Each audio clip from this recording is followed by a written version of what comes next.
Well, good evening, racing fans. Welcome to racing action from Grand River Raceway to kick off the 2024 racing calendar, fresh with a new racetrack 5/8 configuration.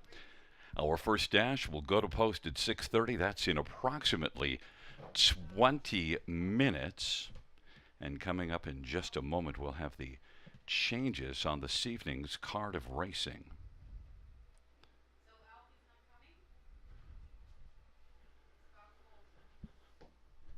Note the track condition listed as fast and the announcer listed as slow.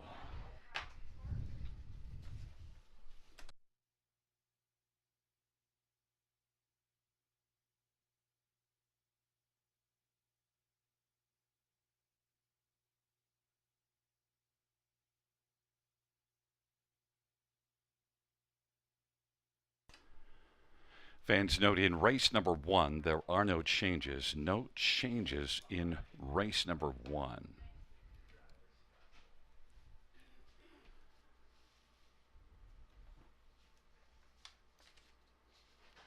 In race number 2, driver change. Number 5, Just Ask Joe. The driver will be Tyler Moore. Tyler Moore will drive. 5, Just Ask Joe.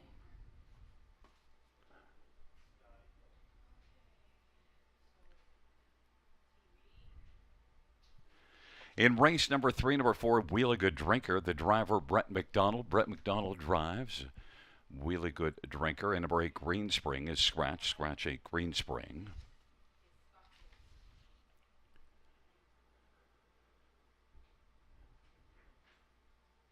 Race number 4, number 3, Winner Bells is Shoe Change. Steel to aluminum shoes up front. That's steel to aluminum up front. Number 7, All Smoke and Mirrors, Travis Henry to drive. Travis Henry. And 9, Rockin' Pebbles, Tyler Moore will drive. Tyler Moore drives 9, Rockin' Pebbles.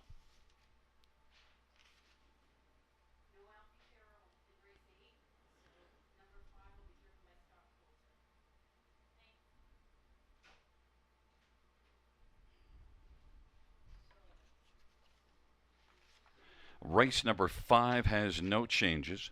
No changes, race number 5.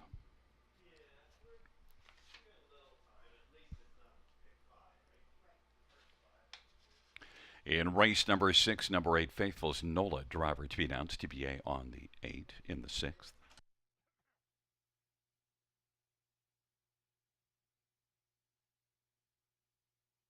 In the 7th race, number 8, Capulet, Scott Young will drive. Scott Young drives 8 Capulet in the 7th.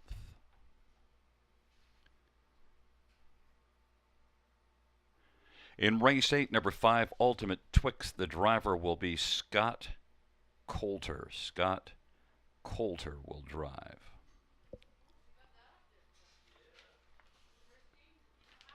In race 9, number 8, No Angel Like Me, driver to be announced. Race 9, 8, No Angel Like Me, driver to be announced.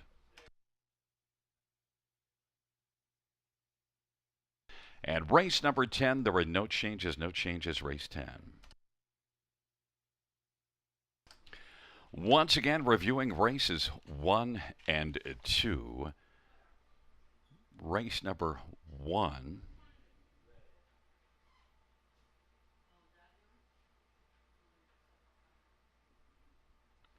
No changes, race 1.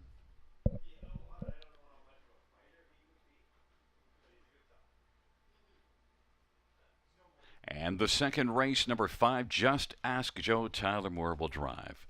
It is currently 15 minutes to post time, and fans, it's time to welcome in our co-host and handicapping expert, Robert Ray Jr., live from Margaritaville. How are you doing, buddy? Yep. Oh, there I am. I thought I didn't hear Gary throw it to me there, folks. Welcome to Grand River Raceway, opening night 2024. Robert Reed Jr. here, and I'm thrilled to be back again this season, working alongside Gary Guy and the team here at Grand River. Bigger and better than ever with a 5/8 of a mile racing surface, and I'm really excited about that because my roots are at Greenwood Raceway. I still think 5/8 of a mile racing is some of the best in all of harness racing. The good news about that as well, little more of a fair playing field. In previous seasons, we've seen the outside posts not really have as much of a chance as the inside ones. Definitely a speed favoring track. Well, I will likely still side with those horses that have tactical speed. I think that we're going to see a lot more of a fair racing surface throughout this season. But we got 10 dashes, exciting harness racing action for you on opening night. And the race office did a fantastic job putting this card together. We've got full fields of pretty much the entire card and some really nice looking multi-leg sequences, as well as those super high fives, which I'm a big fan of. But I think we'll come back at about 8 minutes to post to take a closer look at the early pick five, starting off on race number one. That's got a guaranteed pool of $5,000 and that low takeout of 15%.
This is an audio test.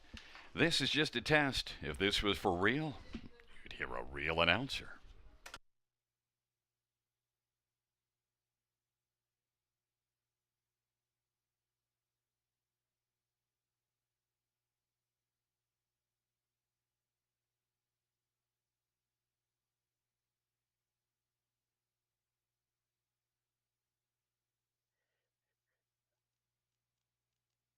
Testing, testing. This is just an audio test.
Just 6 minutes away until the opening dash here at Grand River Raceway opening night, unveiling our 5/8 of a mile surface. I'm so excited to see the first race over that new track configuration. But at this time, we always like to take a look at one of my favorite wagers here, the early pick five. It starts on race number one. There's a guaranteed pool of $5,000, low takeout 15%. Gary and I will typically have some suggested ticket ideas for you. And there's my ticket right there. We're going to start off with four deep here in the opening leg, 1, 6, 7, and 8. This is, inexperienced trotters. Don't want to, go too short here. If I had to go really, short and single one to be the 7 TriStar Carmen, but I went 1, 6, 7, and 8. And right now I'm liking the price on the 6 Mass Action 20-1. That's a big number on a horse. I think that's a big chance here if he can mind his manners. But 1, 6, 7, and 8 for me in the opening dash. Just the 2 Happy Nays, my best bet of the card in race number 2. Thinking he's going to love the larger racing surface here now at Grand River Raceway. He's been kind of a bit of a closing type at times over at Western Fair and Flamborough Downs. He's my single in race number 2. Another single, race number 3, the 5 Sid the Kid, only because the 8 Green Spring was scratched, but Sid the Kid, a real nice dominant victory. May 23rd on the big track at Mohawk Park. Last time out, just faced a field that was too tough for him, and now facing much softer competition. So singling him in race number 3, 2, 6, and 7 in race number 4. Now the 6 is kind of my sneaky value play of the night. Nasty reputation. Scott Coulter getting aboard. Back on a regular rotation. Love that one's chances, but can't go alone with that one. 2, 6, and 7 for me in there. 2, 4, and 5 in the money leg. That's Am I Radical with a nice inside draw. Vimy Ridge Venti should like the level of competition he's going to face tonight at the River as opposed to what he's been facing at Mohawk Park. And BBC Sports Boy, who I've got to see a lot of at Western Fair over the course of the fall and winter. $7.20 is my ticket, but what say you, Mr. Gary Guy?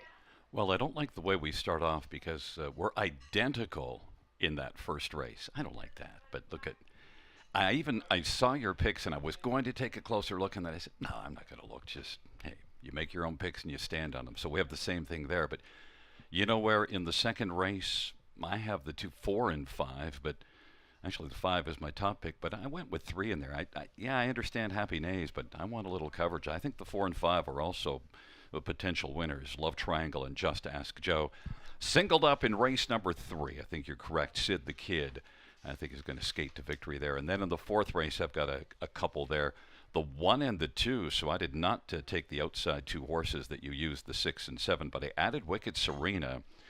along with Lady Panic. We've got the inside coupled. And in the fifth race, Am I Radical and BBC Sports Boy, just those couple in the fifth race. So $9.60, but I'll tell you, I don't know what to do with this 5/8 track, Rob. It's going to be interesting. Just been looking at it, and I'm actually a little nervous. Well, we're gonna learn together. There's Conley's ticket as well. Let's take a quick look at Conley's ticket, 6, 7, and 8. So he's in the same neighborhood as myself and Gary. Just the two happy nays in race 2. So he's with me with my best bet of the night. I like to see that 5, 7, and 8. So he's not necessarily a believer in Sid the Kid. He's got perfect landing on his ticket as well with the 8 Greenspring being scratched, 3, 7 in race 4.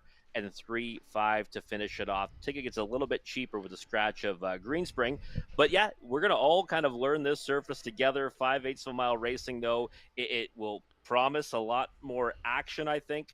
A lot more, horses leaving from the outside of the gate. And we saw last year post 8 was almost an impossible spot to win from throughout the course of the entire season. I think that's going to definitely change this year. But you've got a couple of minutes, folks, to map out your winning wagers for this early pick 5. Again, the guaranteed pool is $5,000. The take was always a low 15%. We'll come back in just a few moments, take a closer look at race number 1 after the post parade.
The field for race number 1 is on parade. 1 is Magic Dealer. Paul Walker drives and trains for Oakley Farm.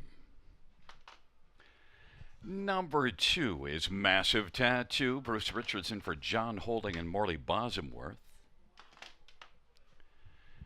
And number 3 is Jeannie T. It is Louis Gregg for Vicky Gregg. Number 4 is Sweet Amber T. Andre Goy drives and trains for Gino Toscani. Number 5 is Wood Chip and Ryan Holiday for David Holiday and Graham Jackson. And number 6 is Mass Action, J.P. Renault for Julie Walker and Wade Piccone.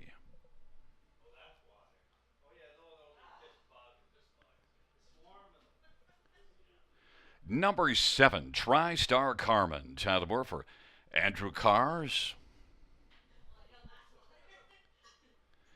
8 is Forbidden Treasure. Bob McClure for Caitlin Graham and Steve Mihalik. And number 9 is D.H. Wayne. Scott Coulter for Richard LaRue. It's a field of 9 for race number 1. Let's get a look at some of the main players in this dash. And, well, first up, we will start with number 7, TriStar Carmen. And both Rob and I took this one on top. And TriStar Carmen is coming in off of a win and also has a third in those 3 starts this year. TriStar Carmen, do you think we'll see this one blast at 5/8 track right from post position 7 to start off that first night on the 5/8, Rob?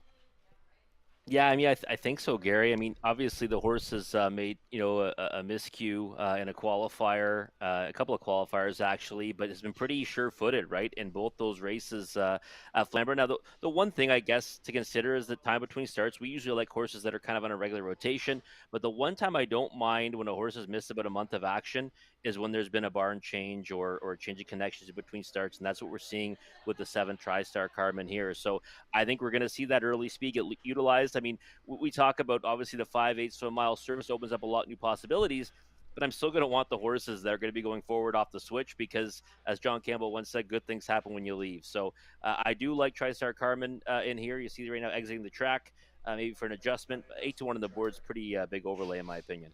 One question also at leaving. Now, it looks, when you look at this track, as you go around that first turn, it's not that hard a turn.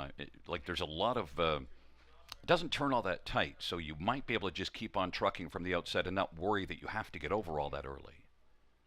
Yeah, that's actually one thing that I have heard from some of the drivers is that the turn is kind of like a big kind of sweeping, almost a straightaway at times, right? Like it's a big sweeping turn. So, to me, I would think that horses might kind of live on the outside, kind of similar to what we see in Australia at times. But again, we'll have to kind of see the way they race over it. But again, you're right. Maybe the urgency won't be there to kind of have that snap crossover speed from the outside that you had to have in the past to get away anywhere from an outside draw. Maybe now you can kind of just, float out and then accelerate into that turn. But from what I saw, yeah, I agree. It doesn't look like the turn is all that tight on the first turn. There's 8 Forbidden Treasure. We also went on an outside post with the 8 Forbidden Treasure, Rob. Yeah, Forbidden Treasure is one that I was really excited to see the last start, May 30th at Mohawk Park, because I thought the effort May 23rd was a real good one after about a month away. And then last time out, I'll be honest, I thought maybe he should have had a little more trot in the lane. Ended up fading back to 6. So I think that just we see that transition from Mohawk Park to Grand River or any B track venue for that matter is usually one that proves positive. I just don't know if I can get there at even money. I mean, you still got a young, inexperienced trotter from an outside draw, even with the new surface. It's still the 8 hole. So even money's a tough pill for me to swallow. That's why I went 4 deep. If you don't like the outside, well, you can go down to the inside, but you get a first time starter.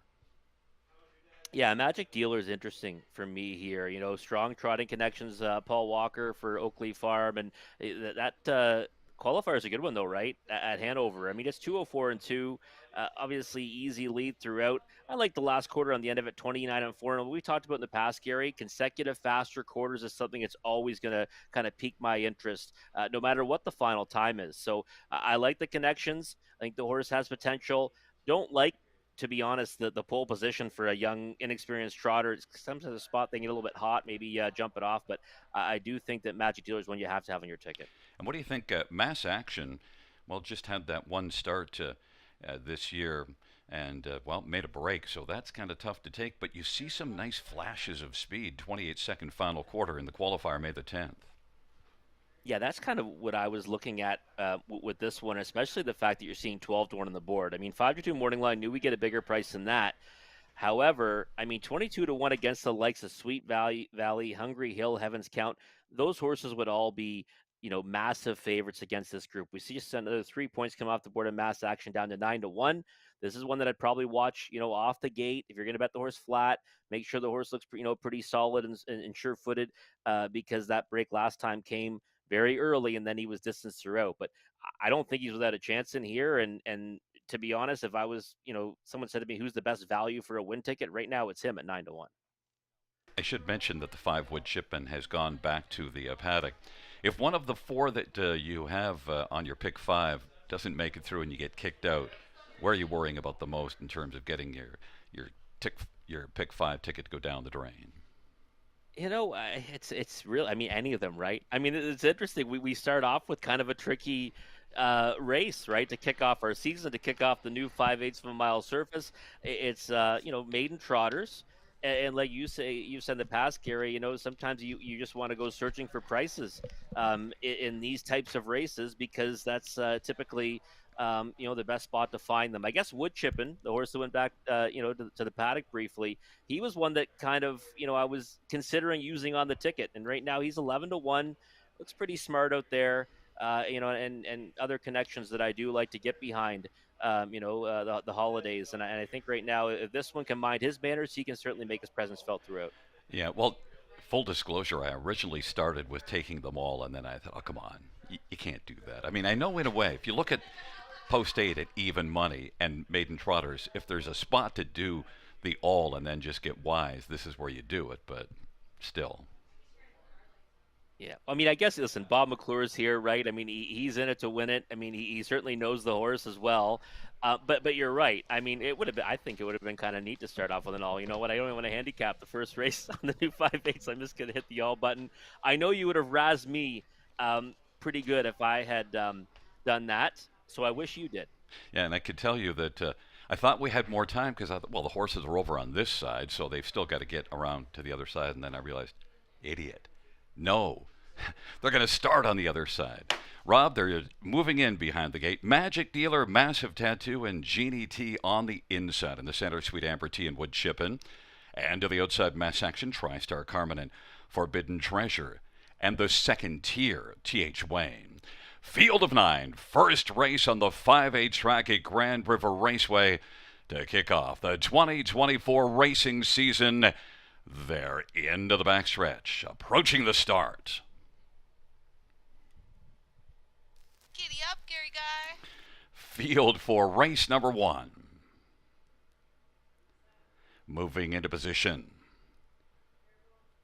They're at the start and they're off, and TriStar Carmen went off stride, and also with a bobble, GDT now has gone off stride, and Forbidden Treasure is looking to blast out. Sweet Amber T is on the inside, and then Massive Tattoo is racing position to third, and then Wood Chippin and Magic Dealer as the field works on around the turn, then Mass Action and T.H. Wayne, but right now the early lead goes to Forbidden Treasure, making the lead from post 8 as they race to the opening quarter in 29 seconds. Forbidden Treasure, the 3-5 betting favorite. Sweet Amber T is racing position to second, and now Sweet Amber T has broken stride. Forbidden Treasure with the lead. Massive Tattoo, Magic Dealer, and then fourth is Wood Chippin. Mass Action is fifth.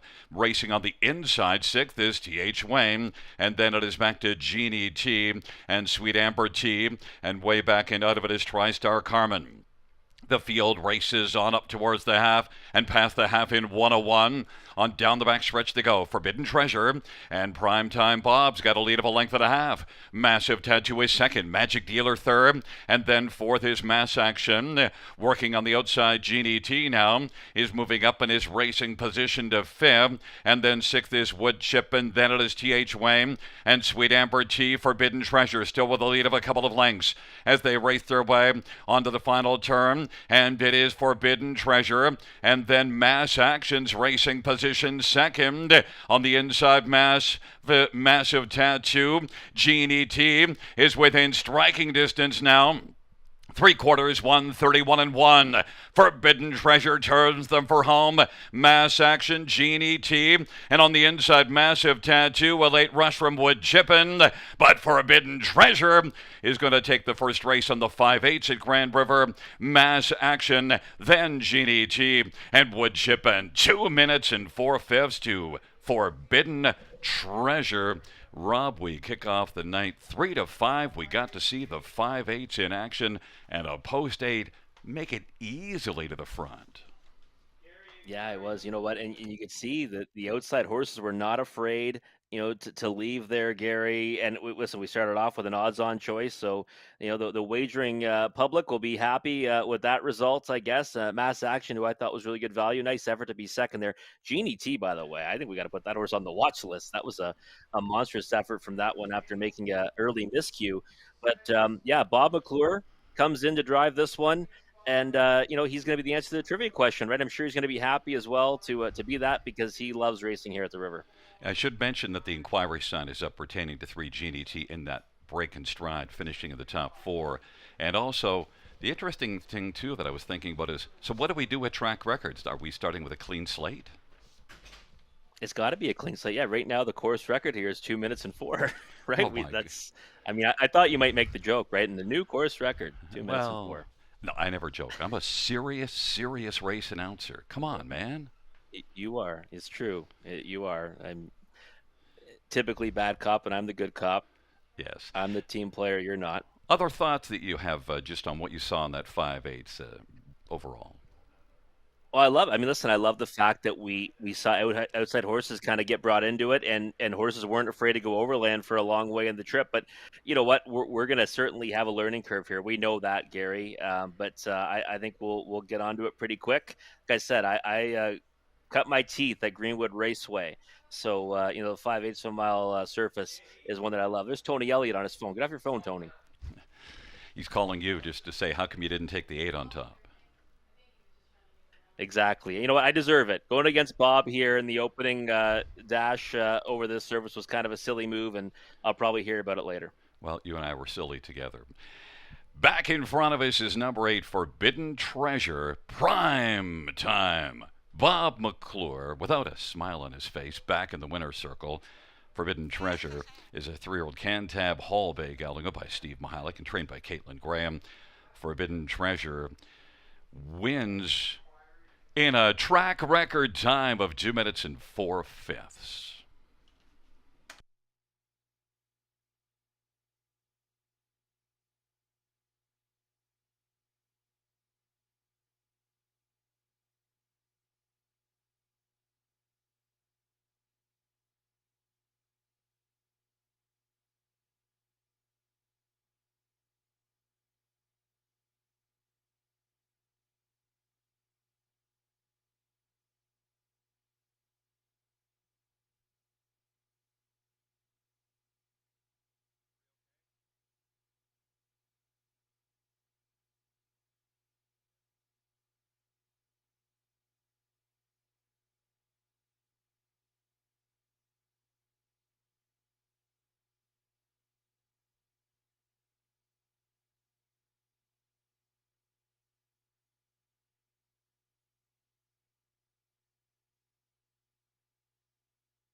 And so the judges ruling that number 3, Jeannie T, did not violate the braking regulations and will stand.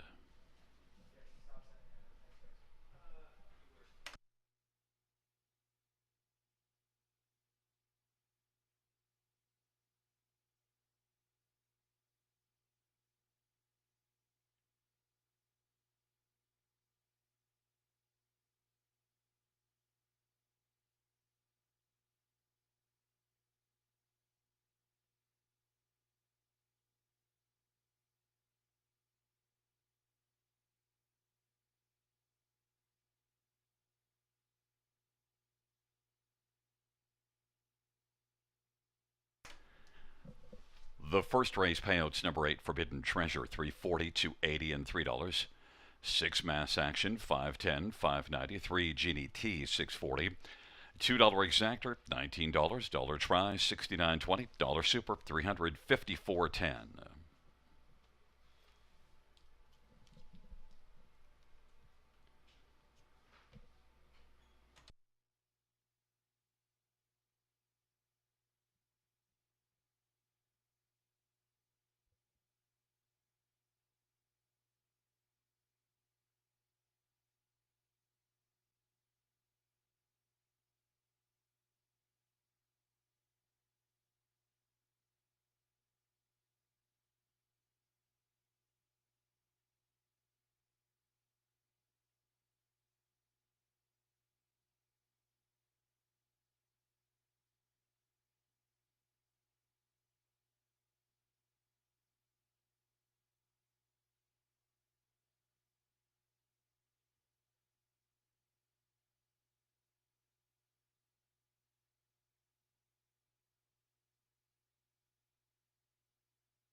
The first race order of finish from the top, so 563 742918. That's 563 7.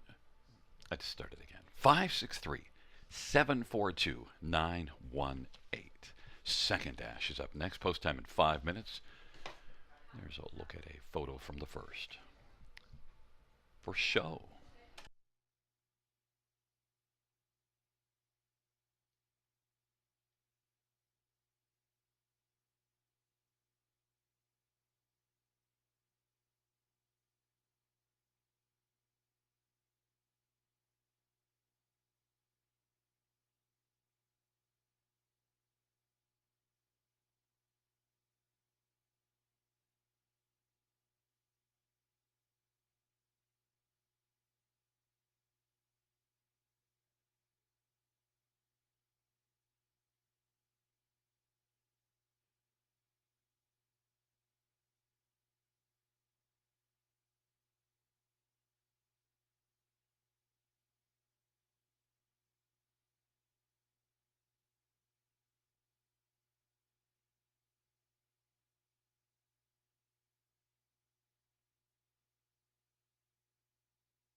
Forbidden Treasure, driven by Bob McClure, Trained trained by by Caden Caden Graham, Graham, will will be be the the answer answer to to every every question question one day. as As the the first horse horse ever ever win over the 5/8 of a mile surface. Yep.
Field on post parade for the second one is Mickey Burke, Dale Spence for Riley Simpson and Shen Go. Number 2 is Happy Nays, Jay Harris for Derek Anderson and Russ Gorley. I'm not sure. I think it's Mickey. 3 is Perfect Smiley, Nick Stewart for Peter Christie.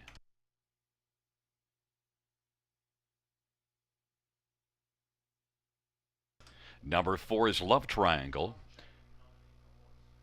Austin. Sorry for Mike Arthur and Doug Hastings and Brian Daly.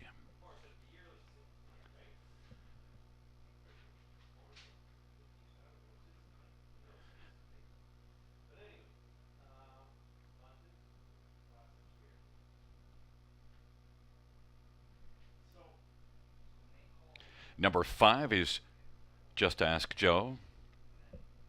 Number 6 is Jafar Dulac, Scott Quilter, Jim Flynn, and Doreen Flynn.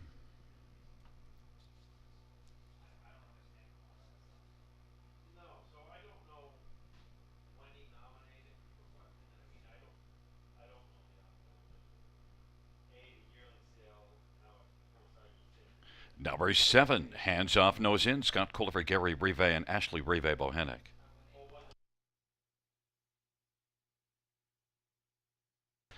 Eight is Snowwalker Ryan DeRoche for Darren Rayner and Louis Tiamiatis and Matthew Hardy of Tiamiatis. And number 9 is Snowwalker Ryan DeRoche for Darren Rayner and Louis of Tiamiatis.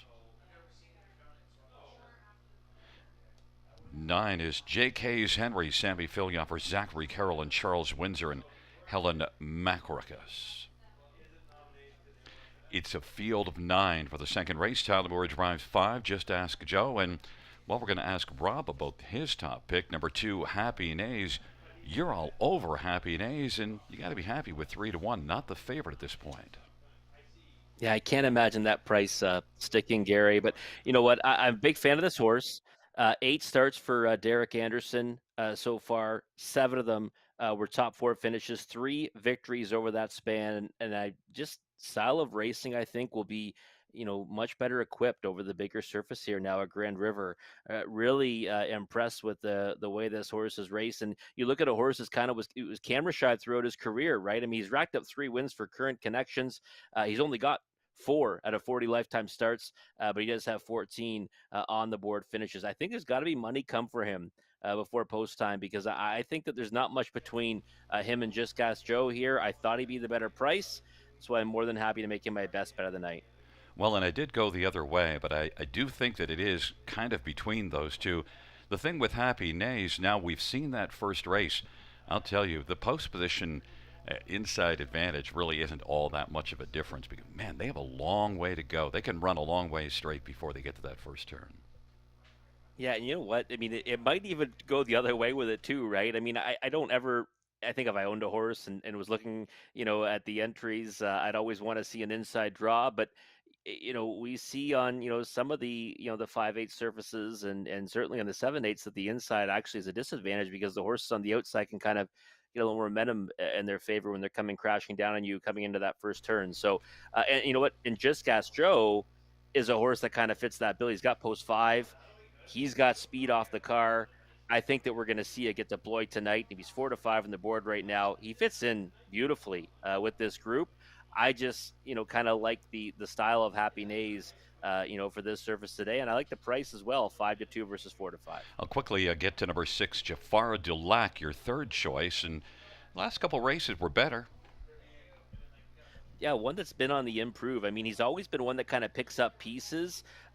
Seen some good things from this horse. I've seen him get forwardly placed and kind of stick around for good chunks. I've also seen him erase from off the pace and do well. So, one that doesn't find the winner's circle very often. Just once in 43 starts over the last 2 seasons, but he's been trending in the right direction. Right, so one that I would certainly use in your exotics here right now, 15-1. He can help spice things up underneath, and like you always try to do, Gary, you want to try to split those favorites. If it runs out, Just Ask Joe onto Happy Nays or vice versa, you're not going to see very good payouts in these exotics. Number 4, Love Triangle, is a horse you could make an argument that could be a lot better now, because missed a bunch of time before that last race. Now comes back on a little tighter rotation. Yeah, we always like to get behind horses that are doing that right. That regular schedule, that fitness level always improves once they've had a start under their belt, and then when they kind of come right back on a regular rotation, as you mentioned, they can certainly take a step forward. So I'll never kind of look at a start off the bench and say, well, you know what, got beat 15, we'll just throw that one out. I think he's got a big reason to improve. And if you go back to those condition claimers, well, the last time he raced in a condition claimer, what did he do? He went all the way on the engine from post four at the raceway in London. So I'm thinking love triangles when you have to use underneath somewhere, and 15 to 1 is not a bad number. Well, the one thing too with Love Triangle, 12 starts so far in the career, 7 top 3 finishes for Love Triangle. So you're one that's at 15 to 1 and yet probably belongs somewhere on the try ticket. The gate is rolling for race number 2. Mickey Burke, Happy Nays, Perfect Smiley on the inside. In the center, Love Triangle, Just Ask Joe, and Jafar Delac to the outside. Oh, Hands off, nose in. Well, I'll continue. Snow Walker and J.K.'s Henry from the trailer post. But we now have our first recall on the 5/8 track, and that gives me time to ask Rob, in your pick 4, just looking ahead now, just how confident are you with Sid the Kid? You singled that one up in your pick 4? Yeah, I did. Yeah, I'm pretty confident, Gary. You know, by the way, the under is a big winner there, right? For the for the over under and how many races for a recall? Well, right before race number 2, we get our first recall here. That's pretty wild. But no, Sid the Kid. You know what? I was all over this horse May 16th at Mohawk Park. Made a break. It wasn't like a break in stride because of the track configuration or anything like that. It was just literally just didn't want to go to the gate. Got distance, ended up being a refund. Followed it up with a real dominant score. And last time, I mean, you look at the bunch he faced on May 30th. I'm really confident in him going out there winning tonight. But young trotter has shown breaks and will be the shortest of prices. I just can't imagine what price he goes off at now with the scratch of Greenspring. I think that he goes off at a real short number on the board. Well, if you can get through the first couple of legs, you singled in both of them, then you get to fan out 3 by 3. And even in the 4th and 5th race, I thought there was 3 that in each one kind of stood out. So you've got a good chance on this pick 4, but I think it all hinges on you getting through here with Happy Nays and then into the 3rd with Sid the Kid, free sailing after that with 3 in each. Yeah, I mean, again, happy to have, Happy Nays here. In a race, too, where you've got Happy Nays and Just Gas Joe, likely 2 horses being utilized almost equally in multi-leg wagers, you want to take a stand, right? Because if you use them both, you don't gain any equity. If you can ever guess right, though, be on the right side, you pick up a lot of equity against the other players. It's the name of the game, right? We're basically betting against each other in a pari-mutuel system. Well, the tote board is telling us that it's between the 1, 2, and 5. They don't like any of the others, so we could have our first big long shot if we don't get a 1, 2, or a 5 in here. We'll see how it goes. But it is the second race on a Wednesday night at Grand River Raceway. Take 2. Field for the second race. Turning into the backstretch. They are nearing the start.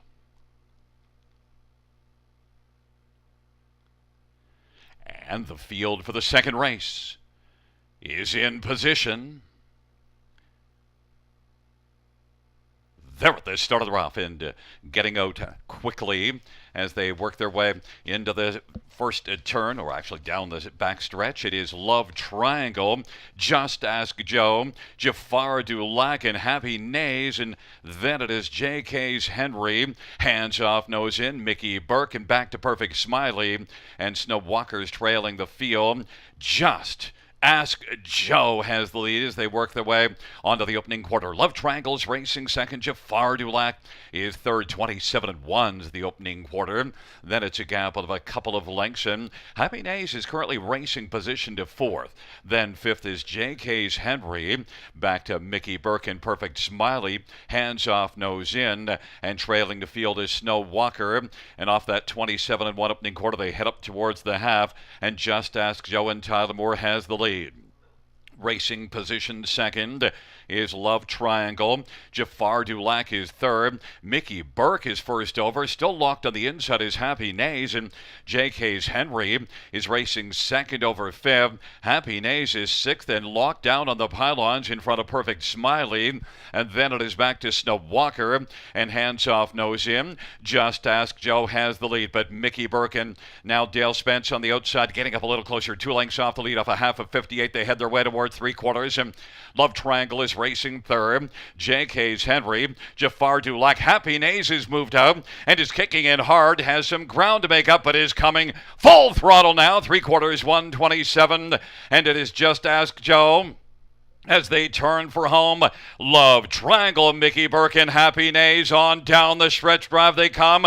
Happy Nays has a full head of steam and is coming with Mickey Burke, and then Just Ask Joe. Mickey Burke and Happy Nays. Mickey Burke wins it. Happy Nays was second. Third is between JK's Henry and Just Ask Joe. 1:55.4.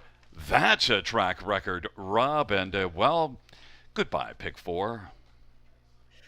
Yeah, goodbye, pick 4 and pick 5 for yours truly here. And you know what? Listen, I can't be upset with what Jay Harris did there. I mean, he ends up staying on the pylons. Mickey Burke came forward with all kinds of momentum. Gary, first over position. He ends up kind of getting out third over. Looks like Mickey Burke's kind of spinning his wheels first up. I thought Happy Nays was going to just coast straight on by. He is a kind of one brush type horse, so he ended up kind of getting a perfect scenario. Other than the fractions not being in his favor, just couldn't get past Mickey Burke, a resurging Mickey Burke in the stretch, but raced well to be second, I thought. Happy Nays. Yeah, top of the stretch, I thought the two Happy Nays was going to be the winner, but that was a nice effort by Mickey Burke. And the ones that we thought were the best ones in there were, as we see them now coming to the finish with Mickey Burke and his strong come to the finish, though 1, 2, and 5. Although we'll see, the 5 did maybe hold on for third against 9 JK's Henry, but still we do have a lower priced horse here in this second race off of the favorite, heavy favorite in the first. But yeah, goodbye the picks. Well, I'm sure you've got more work set up for us. 55-4. There's a more legitimate record now. Yeah, that's a nice, and you know what? I mean, another kind of, proof that you can live on the outside, right, on the surface, because he kind of came forward with a head of steam in the first over position and then just kind of stayed out there, and wasn't too concerned about, being in that first up spot, which can be a taxing, position to be in a race, and ended up kind of just still forging his way to the lead in the stretch to score, fairly convincingly. I mean, Happy Nays was coming to him, but I don't think it was ever in doubt for Mickey Burke. I am really liking this, Rob. I think it's going to turn out to be very interesting with this new surface. Oh, absolutely. We're 2 races in, and I'm excited about it.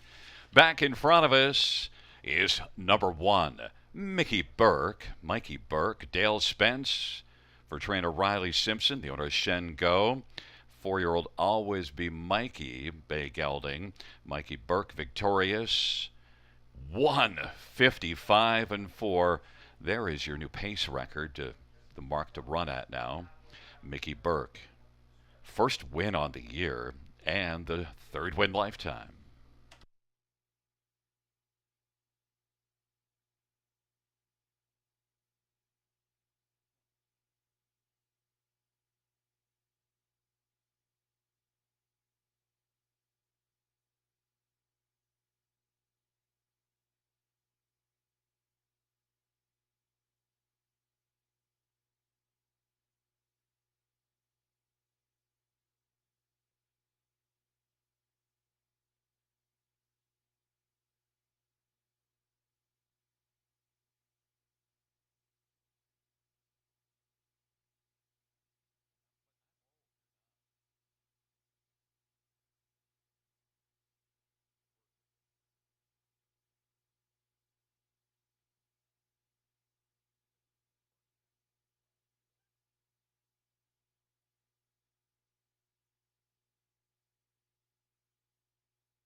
The second race payouts: 1, Mikey Burke, 620, 290, 230. 2, Happy Days, 270, 210. 5, Just Ask Joe, 210. $2 exactor, $12.80. Dollar try, $13.80. Dollar super, $53.05.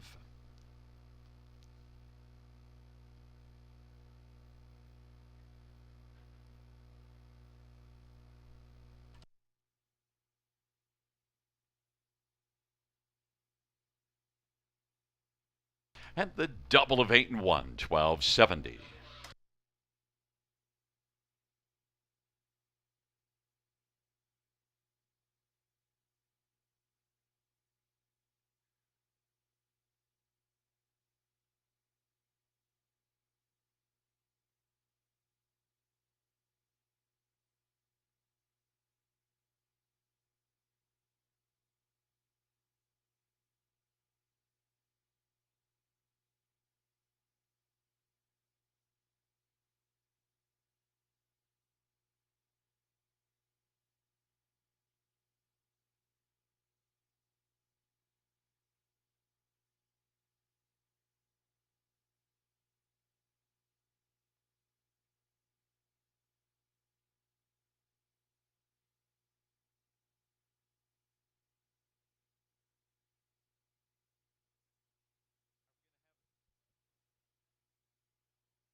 The second race order of finish from the top 129-536-784. That's 129-536-784 on the bottom.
Field for the third on parade. 1 Easter Sunday, Mike Salas for Peter Albrecht. Number 2 is Bold Landing, Austin Sorry for Laura Toscani and Gino Toscani. Number 3 is Olivia's Gold Nugget, Mike Whalen for Walter Whalen and Felix and Olivia Marion.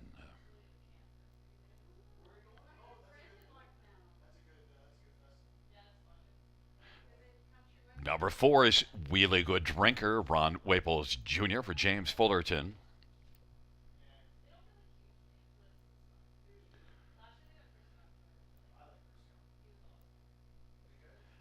Five is Sid the Kid, Mario Byershaw for Benoit Byershaw.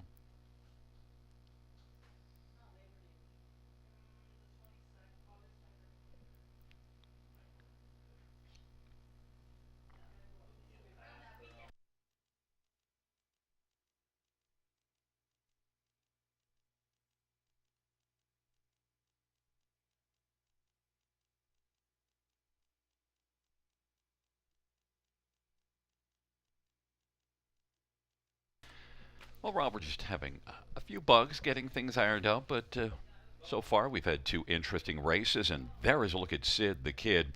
3 to 5, we get to see him warming up, and well, Mario, longtime veteran horseman.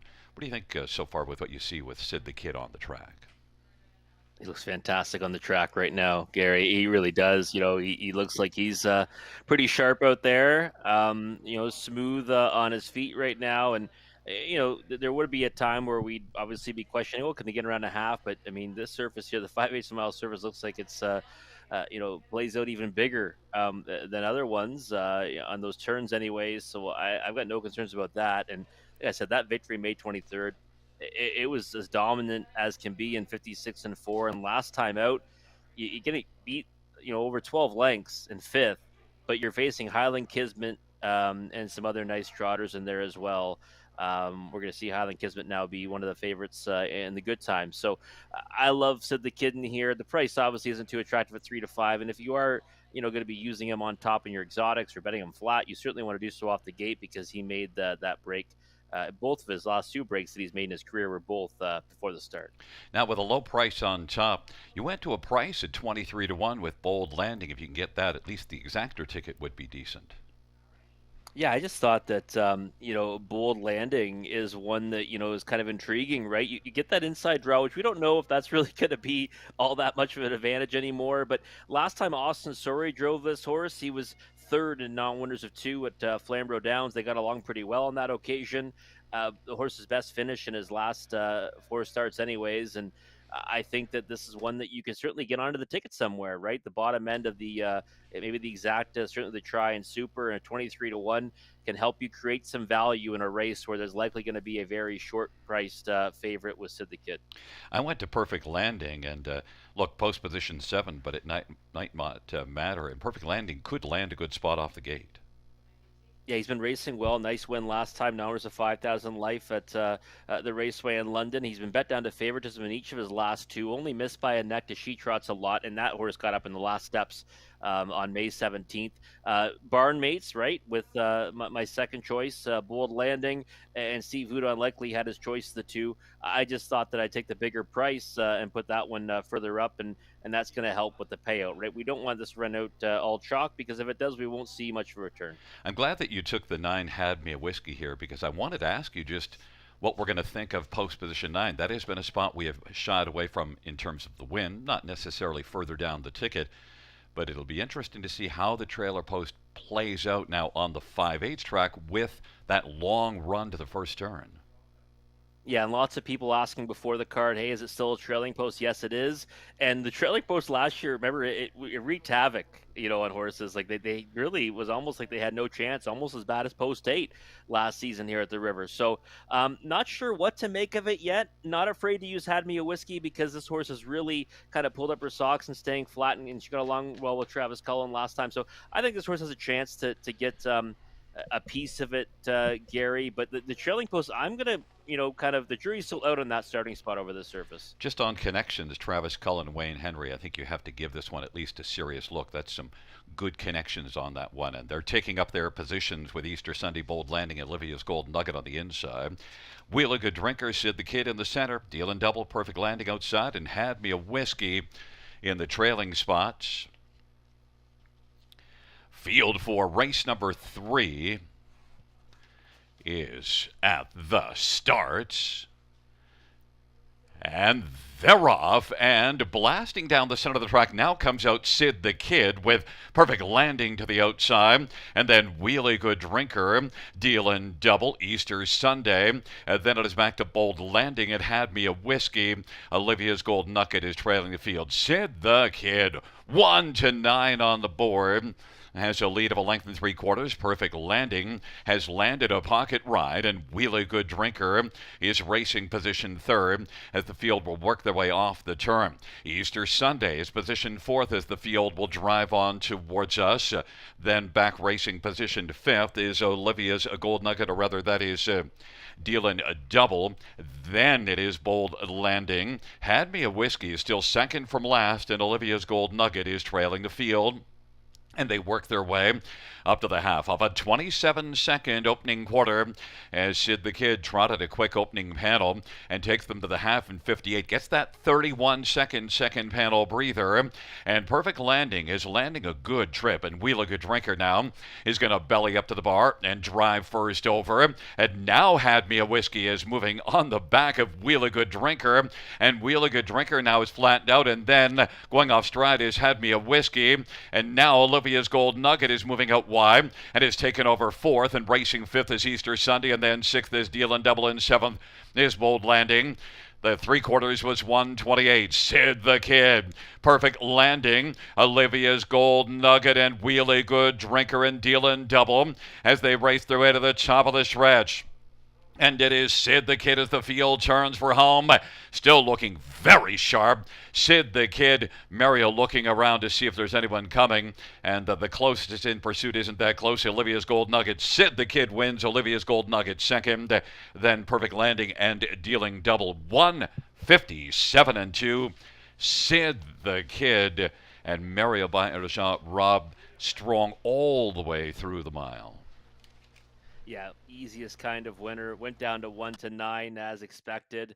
You know what? And the thing is, Gary, which we kind of saw there was that was kind of a delayed leaving move, right? From Mario. Didn't want to get too close to the gate.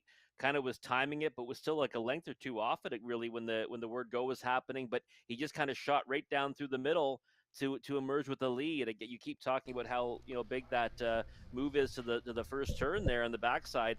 And we saw it again there, right? Sid the Kid, no issues at all, getting there to the front, and much the best winner on the engine. Nice effort from Olivia's Gold Nugget to be second there as well. Kind of made a nice move on the outside of the track. And again, I think we're going to see that a lot, right? Horses can kind of live on the outside and kind of sustain those bids now, where in the past we see them get really tired over the half, kind of getting stuck out there in the turns. Now they kind of keep coming.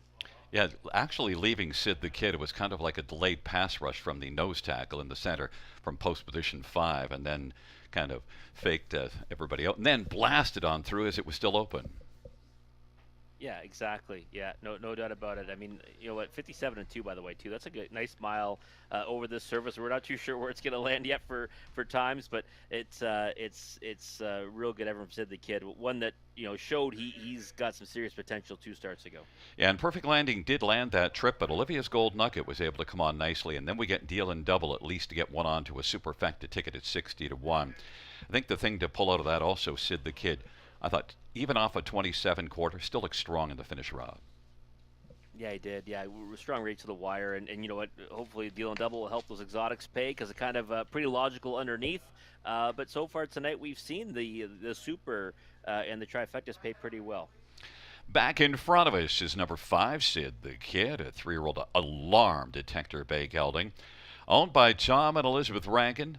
Benoit by Jean is the trainer. Mario by Jean is the driver. It is the second win this year in Lifetime. Sid the Kid.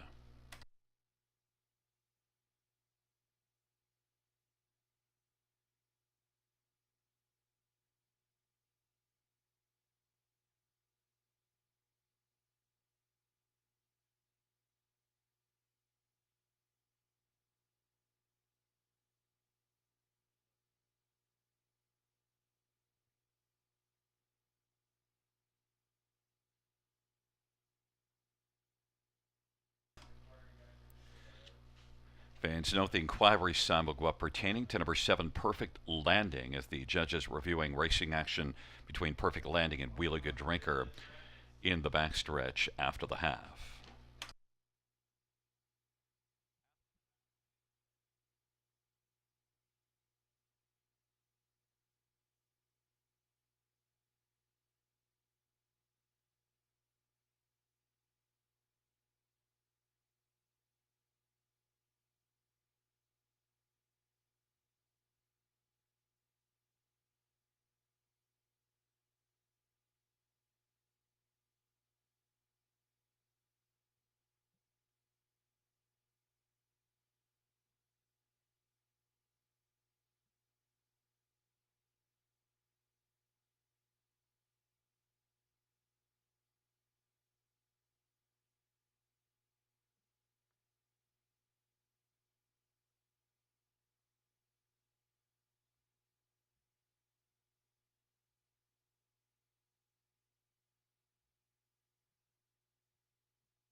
Fans note the judges ruling that there were no violations. The top 4 will stand.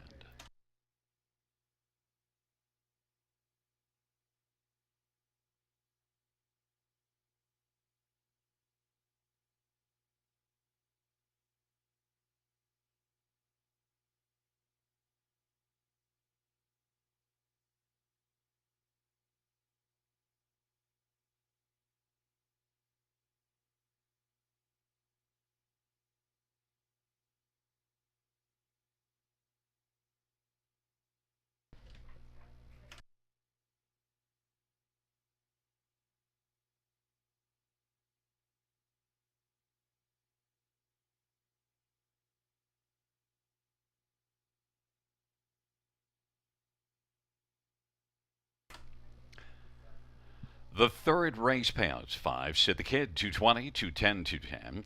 3, Olivia's Gold Nugget, 320, 247. Perfect Landing, 290. $2 Exactor, 610. Dollar Try, 1445. Dollar Super, 55.55.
Field for race 4 on parade. 1, Wicked Serena Austin Surrey for Ashley Lenvoy and Gino Toscani.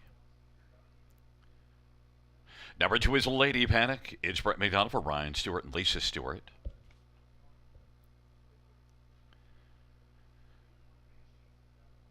Number 3 is Winner Bells. Travis Culliver, Cameron McQueen, and John McQueen. And Cecilia Richardson at DTO Racing.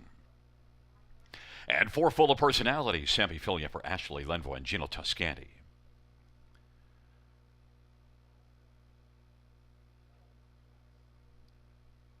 5, Shea Sealster, Todd Ratchford for Mary Ratchford. Number 6, Nasty Reputation. Scott Culliver, Gary Rive, and Ashley and Matthew Rive Bohannic. And number 7 is All Smoke and Mirrors. Travis Henry drives for James Wellwood and Jeffrey Wellwood. 8 is Leaving with a Smile. Jason Ryan drives and trains for William Beecham and Gavin Christie.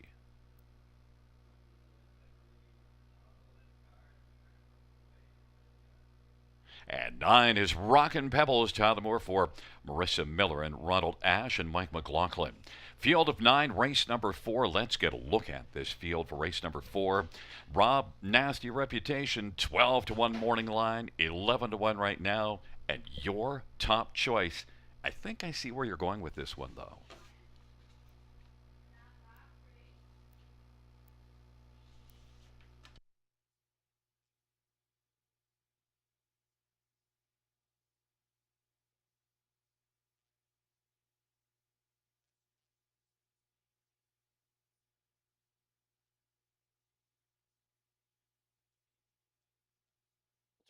Trainer Gary Rive's driven this horse quite a few times in her career, getting Scott Coulter back aboard. Last time he was up, she got beat by a wide margin in 7th, but that was a non-winners of 3 at Flamborough Downs.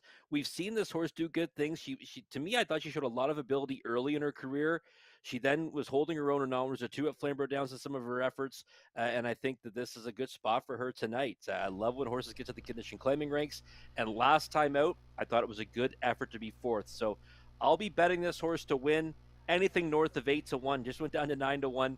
Might even go as low as 6-1, but I am hoping for that value here, Gary, because Nasty Reputation is one I'm quite fond of, but you got to get a bit of a price on it. Well, you are lone wolfing it. If you saw the all the selectors, that was the only yellow chiclet on the screen in any of the top 4 positions. So kind of cheering for you, buddy. Number 7, All Smoke and Mirrors. Well, this one isn't Smoke and Mirrors in this race. Comes in off a couple of wins.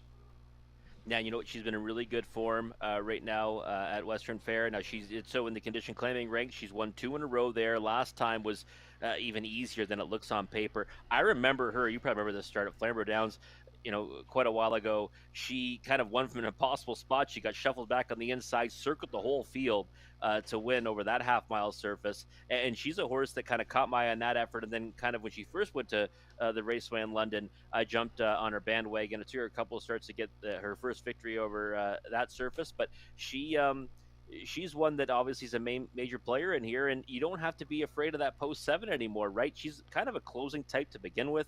And I think she'll fare well from that starting spot. So 3-1 is actually a bigger number than I expected on the board. She's won 2 in a row. She should be brimming with confidence. And well, we'll go to number 8 to Leave with a Smile right now. Then we'll talk about Lady Panic. But Leaving with a Smile, further out in the gate, 25-1.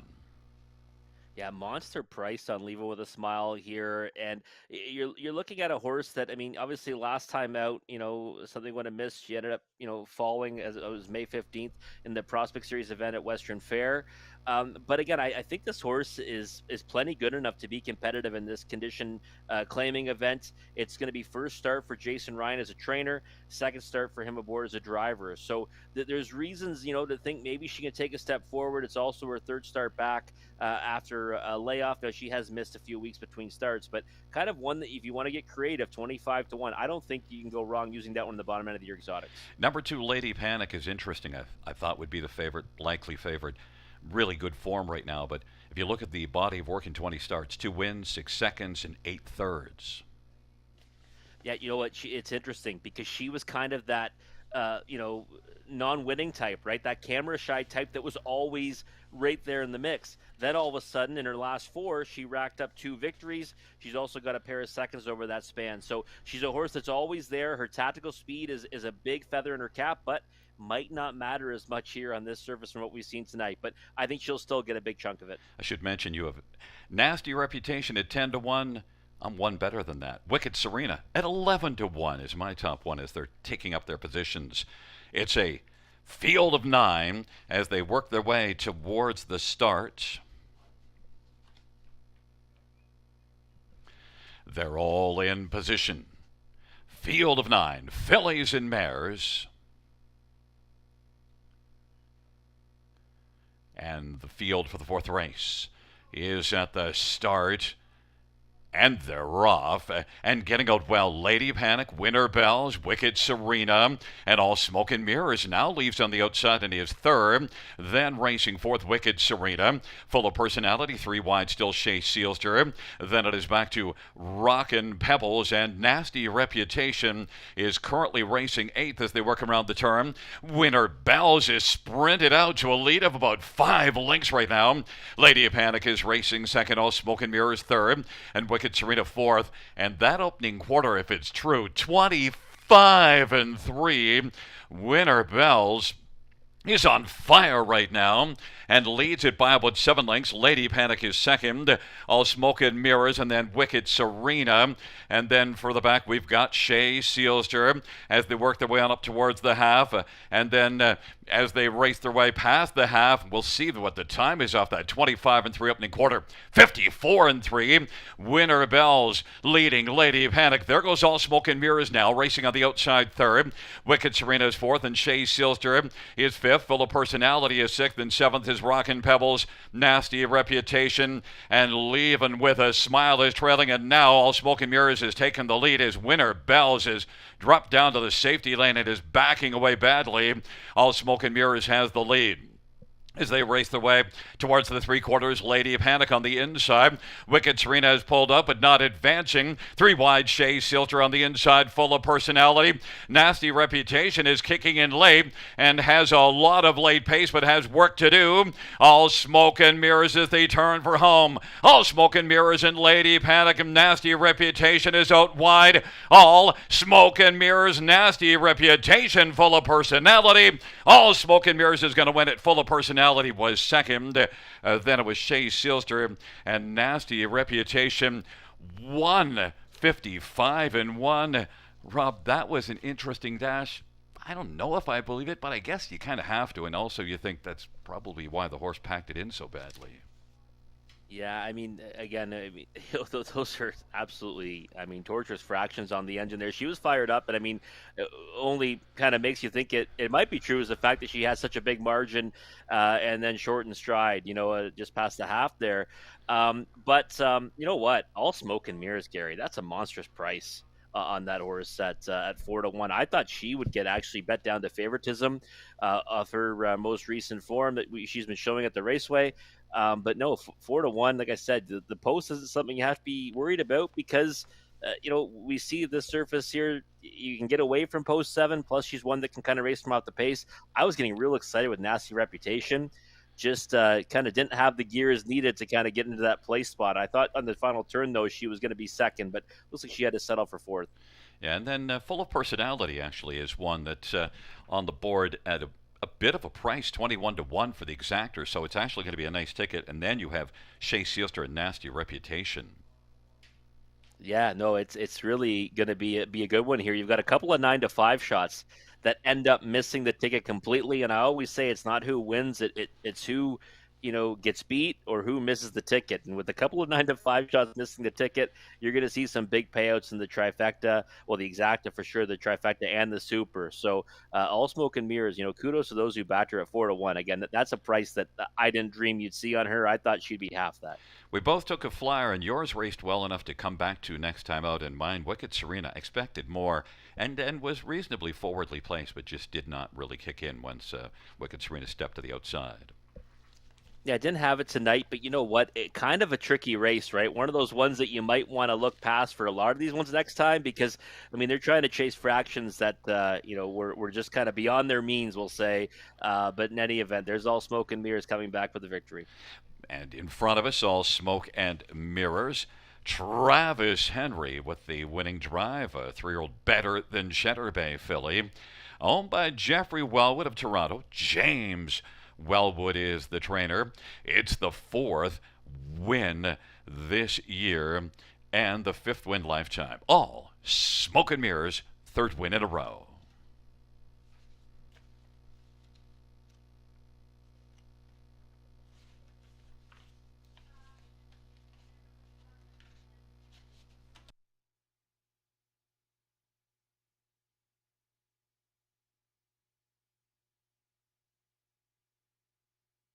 Also note the 4th race is the happy 70th birthday to Ralph. Happy birthday, Ralph.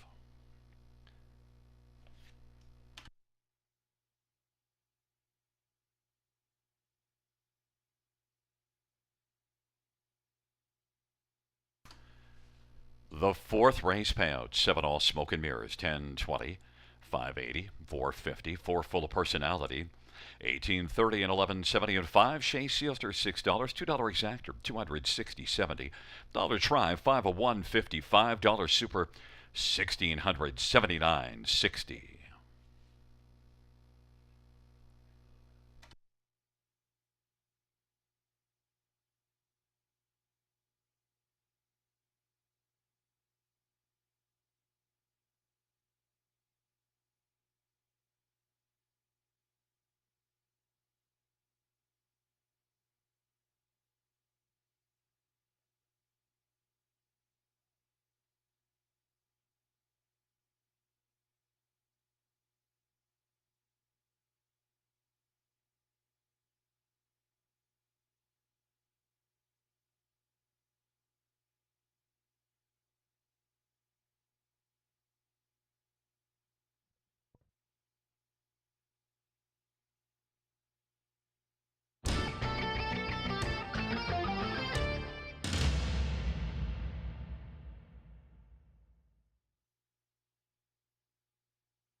The 4th race order of finish from the top down is an 869 234 157. That is 869 234 157 on the bottom.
Field on post parade for race number 5. One pajamas optional. Jeffrey O'Brien drives and trains and owns. Number 2, Am I Radical? Ryan Holiday for Dave Holiday and Caroline Holiday and Dennis Hanna. And number 3, Electro Longlegs, Natasha Day for Melissa Lamoureux. 4 is Vimy Ridge Venti, Phil Houdon for Steve Lohran and Paul Mazzetti.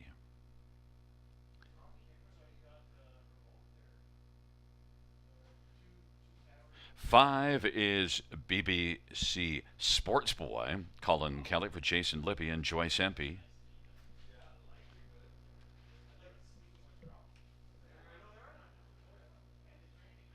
Number 6 is Deity Sister Andre Goy for Dr. Mike Veneri.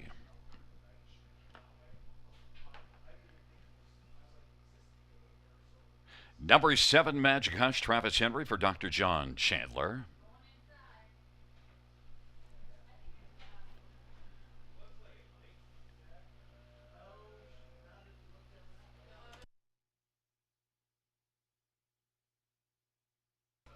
Eight is Thunderously, Steve Houdon for Laura Toscani. And 9 is Wolfpack Attack, Jay Harris for Joe Sean, Bill Shaw. A field of 9, race number 5. Let's get a quick look at this field. It features the Super High 5. And also, Rob, the skies are getting rather threatening, but, well, Am I Radical at 9-1 is threatening to be a big value here. We'll see if that holds up. But Am I Radical, if it turns out for you, you're going to get a nice price as your top choice. Yeah, I don't mind Am I Radical at all here, Gary. You've got a horse that's 6 for 14 last season, 8 on the board finishes, and was really good in a qualifier. I thought second to Willie or Won't He, right over this surface, 2 minutes flat. I think that's a pretty decent time as well. And I'm not a big believer in time, but the track was allowing a second on that occasion. And I just thought that Am I Radical was one that might have an edge over horses in this race just on previous credentials as well. I mean, he hasn't earned a lot in his career, just $23,000, but he's certainly shown some serious ability for the holidays, and I like his chances in here racing off the bench. Well, and then also one that is getting a little bit better money. Your second choice, Vimy Ridge Venti. The thing to question is, it drops in class, but the last couple races, not very good. No, not good at all. We've seen this horse have success here at the River, right, and on the B tracks. I mean, not maybe getting to the win column. I mean, just 2 for 39 over the last couple of seasons. But I mean, again, you're seeing that move from the big track here to Grand River, which is one that can prove positive. 5-1 on the board, I think, is a price you'd have to demand. 2-1 was too short, obviously, in the morning line, but 5-1 is not a bad number if you like that horse, and he has shown. That he can handle the smaller surfaces, and he might actually kind of flourish on a 5/8 because he doesn't have that speed maybe for the big track, but he might be okay in an in-between surface. Heavy rain right now, and there's the favorite BBC Sports Boy, 6-5, my top choice. Yeah, he's been in fantastic form for trainer Jason Libby. I mean, got beat last time by Pajamas Optional, but looked like a winner at every point until finally getting caught. Before that, he rhymed off 3 in a row. And again, he fits in nicely with this group. There's no doubt about it.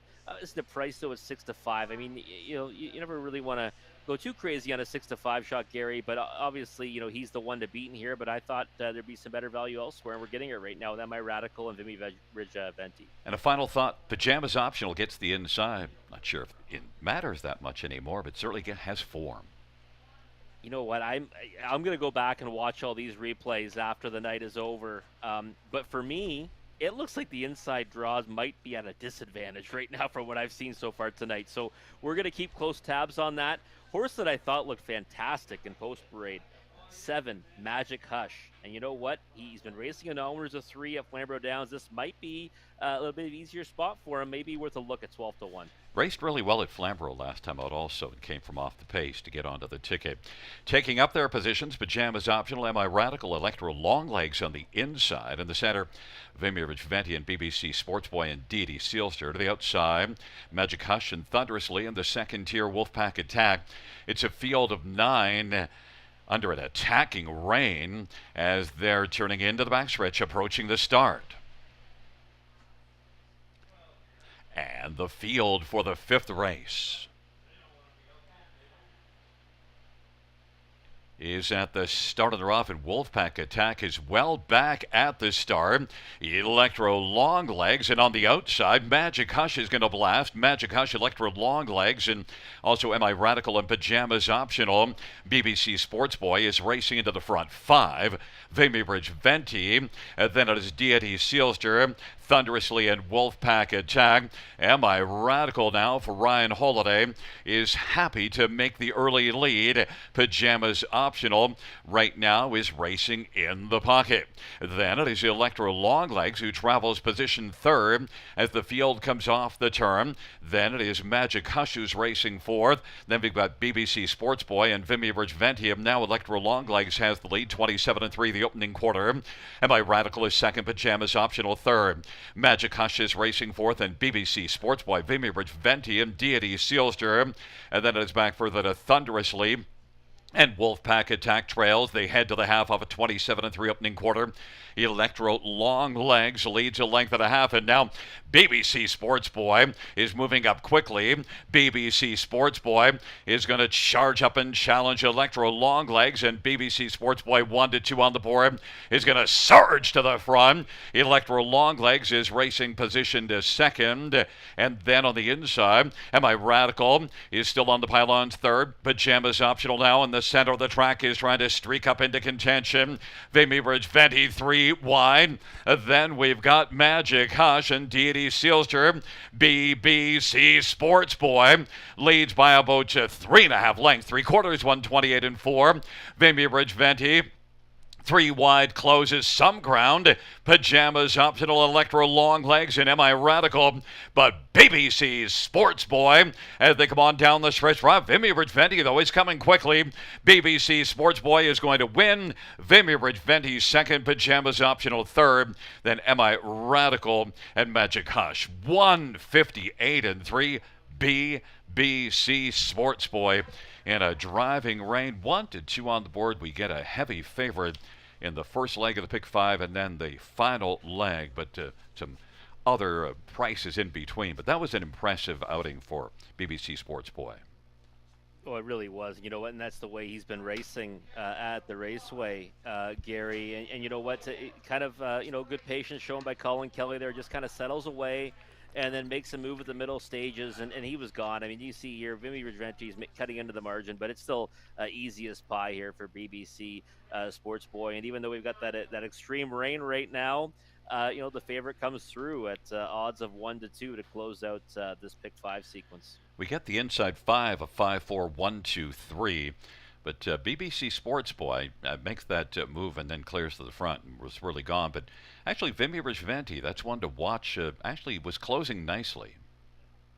Yeah, you know what? The horse that I'm going to, kind of say is on my watch list for next time is Am I Radical, right? Racing off the bench, kind of got caught inside, got backed up by one that was tiring, and then angled to the outside and had a lot of late trot there. I mean, with a little more racing luck, he would have been clearly the best of the rest in second. I think 6-1 tonight, probably a shorter price next time out, but Am I Radical's one that would be in the top of my watch list.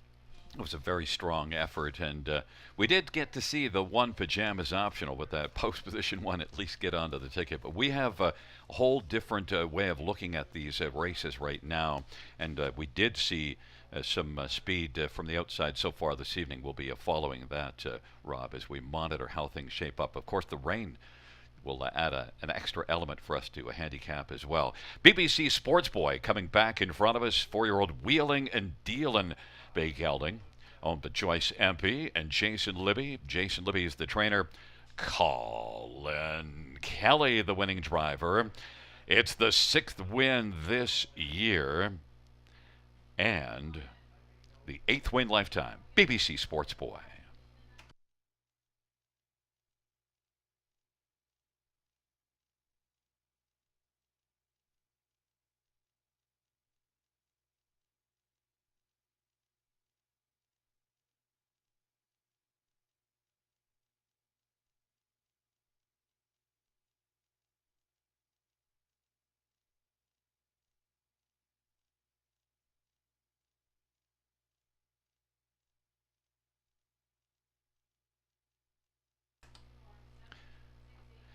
The fifth race payout 5 BBC Sports Boy, $3 to 30 and 234. Vimy Ridge Venti, 340, 270.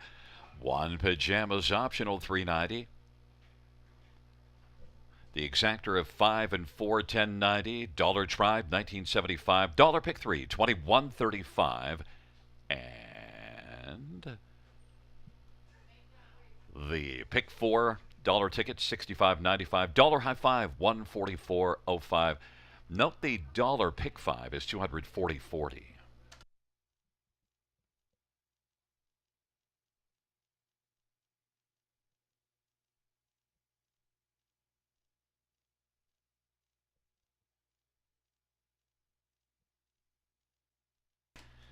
Fans note the track condition is downgraded from fast to sloppy and minus 2 seconds. So sloppy and minus 2 is the current rating, minus 2 seconds from a fast track, and listed now as sloppy after the heavy rain.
Fans note a driver change in race number 9.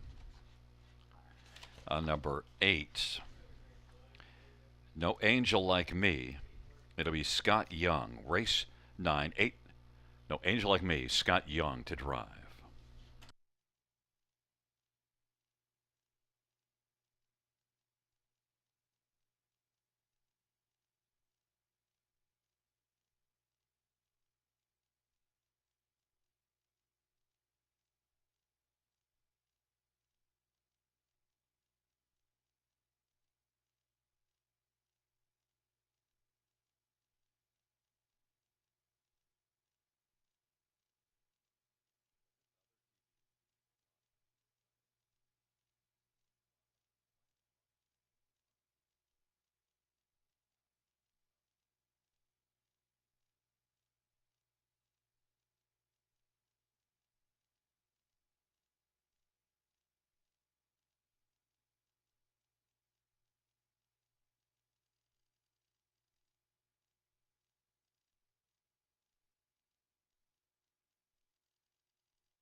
the fifth race. Order finish from the top 345 217 689. That's 345 217 689 on the bottom.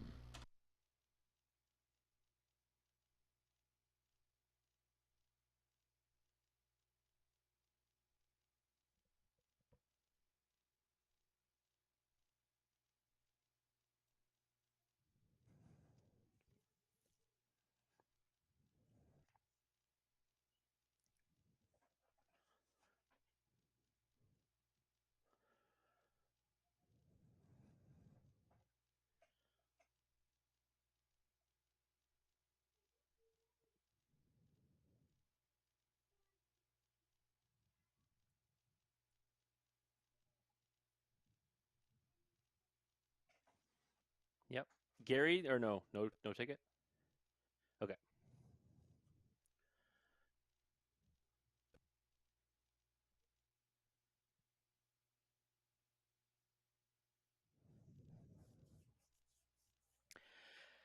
We're at the halfway point of the card on opening day here at Grand River Raceway. 5 races in the books, and I'll tell you, it looks like a fair track. Now going to be made a little more interesting with that heavy rain coming down. Now a sloppy surface, variant of 2 seconds. But it's time for the late pick 5 starting right here in race number 6. And I'm going 3 deep in this leg with the 1, 3, and 7. I do like the chances of Royal Tell the 7, but going 3 deep with the 1, 3, and 7 here in race number 6. Race 7 is my single and spot play on the card. Number 4, What Have I Done? A first-time starter for Billy Budd, son of Muscle Mass. Really nice looking qualifier at Flamborough Downs. And you know what? That qualifier, if he comes back to that, it might be good enough to get the better of the group he faces tonight. Race number 8, 2 deep with the 1 and 4. That's Fashion Forward and Wifey Said So.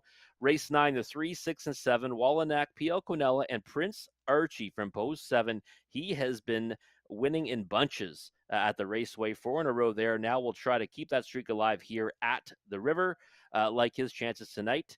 3, 6, and 7 in race 9, and then 4, 5, 6, 7, and 8. We're using more than half the field in the finale. I think it's a wide open looking dash, and I'm intrigued by the 8, Sea Laird, and even more so now that I see the outside positions have just as much of a chance as the inside ones now with our new track surface. $18 is the cost of that ticket for a 20-cent wager. Not sure, does Conley have a ticket for us? No, I guess he does not. But you've got a few minutes away to work out. Oh, there's Conley's ticket. I knew we had one there.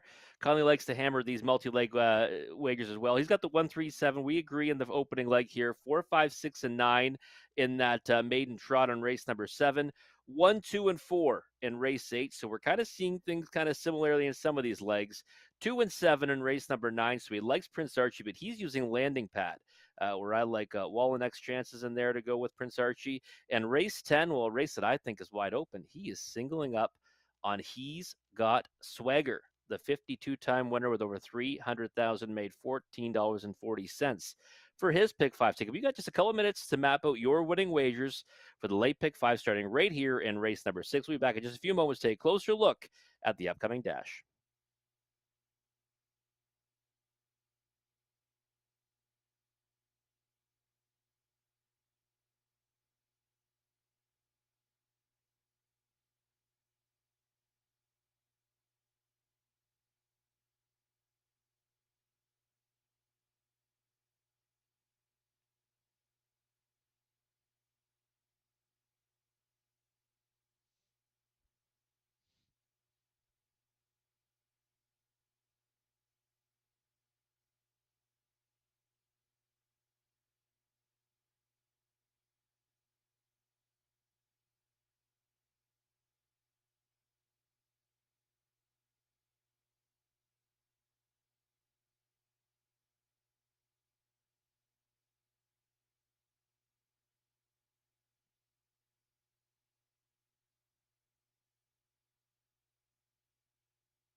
Field for the sixth on parade one is Maple. Travis Henry for Isaac Waxman and Tess Waxman and Michelle Hart and John Allaire.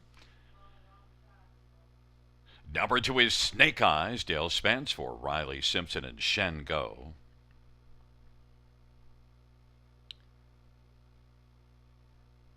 Number three is Cool Cute Cookie. Jay Harris for Dwayne Marfisi and Royce Broxton. And Habsing Dillon and Daryl Kaplan in Green and Gold Limited. And number four is Red Dirt Hot Shot. Sammy Fillion for Mark Winnicott. Five is Jazz Bet This Lady. Brett Madonna for Roger Gebhardt and Carol Gebhardt. Number six, True That. Carl Thomas drives and trains for Carmel Racing.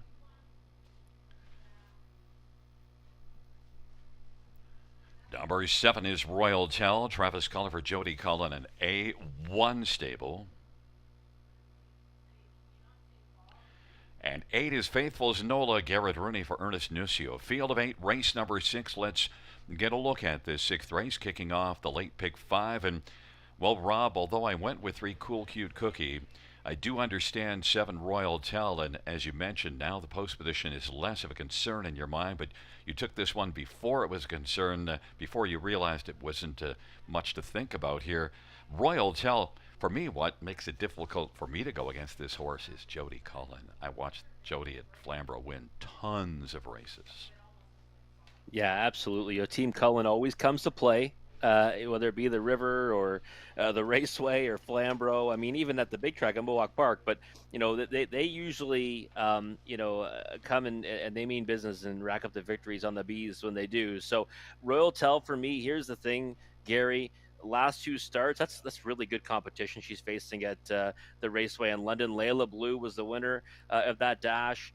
Second was Carson's Gouda, and she put up a huge middle half of 57-1 before fading back to third in the stretch. Now she makes the transition to the condition claiming ranks, and it's a move that I've always been very fond of, and I think she fits in really nicely with this group.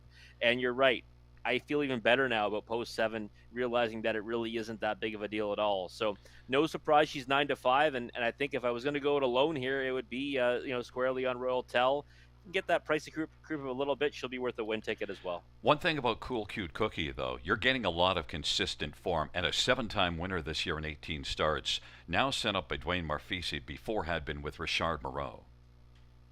Yeah, you're right. The consistency that is there with Cool Cute Cookie. You've also got that tactical speed, which she shows, quite frequently from the inside draws. And I mean, we saw last race. It's funny. I was saying, posts, don't matter. An inside might be disadvantage, and then it runs out the inside 5 in the most recent race here. So we might see, the inside make a bit of a comeback in the second half of the card.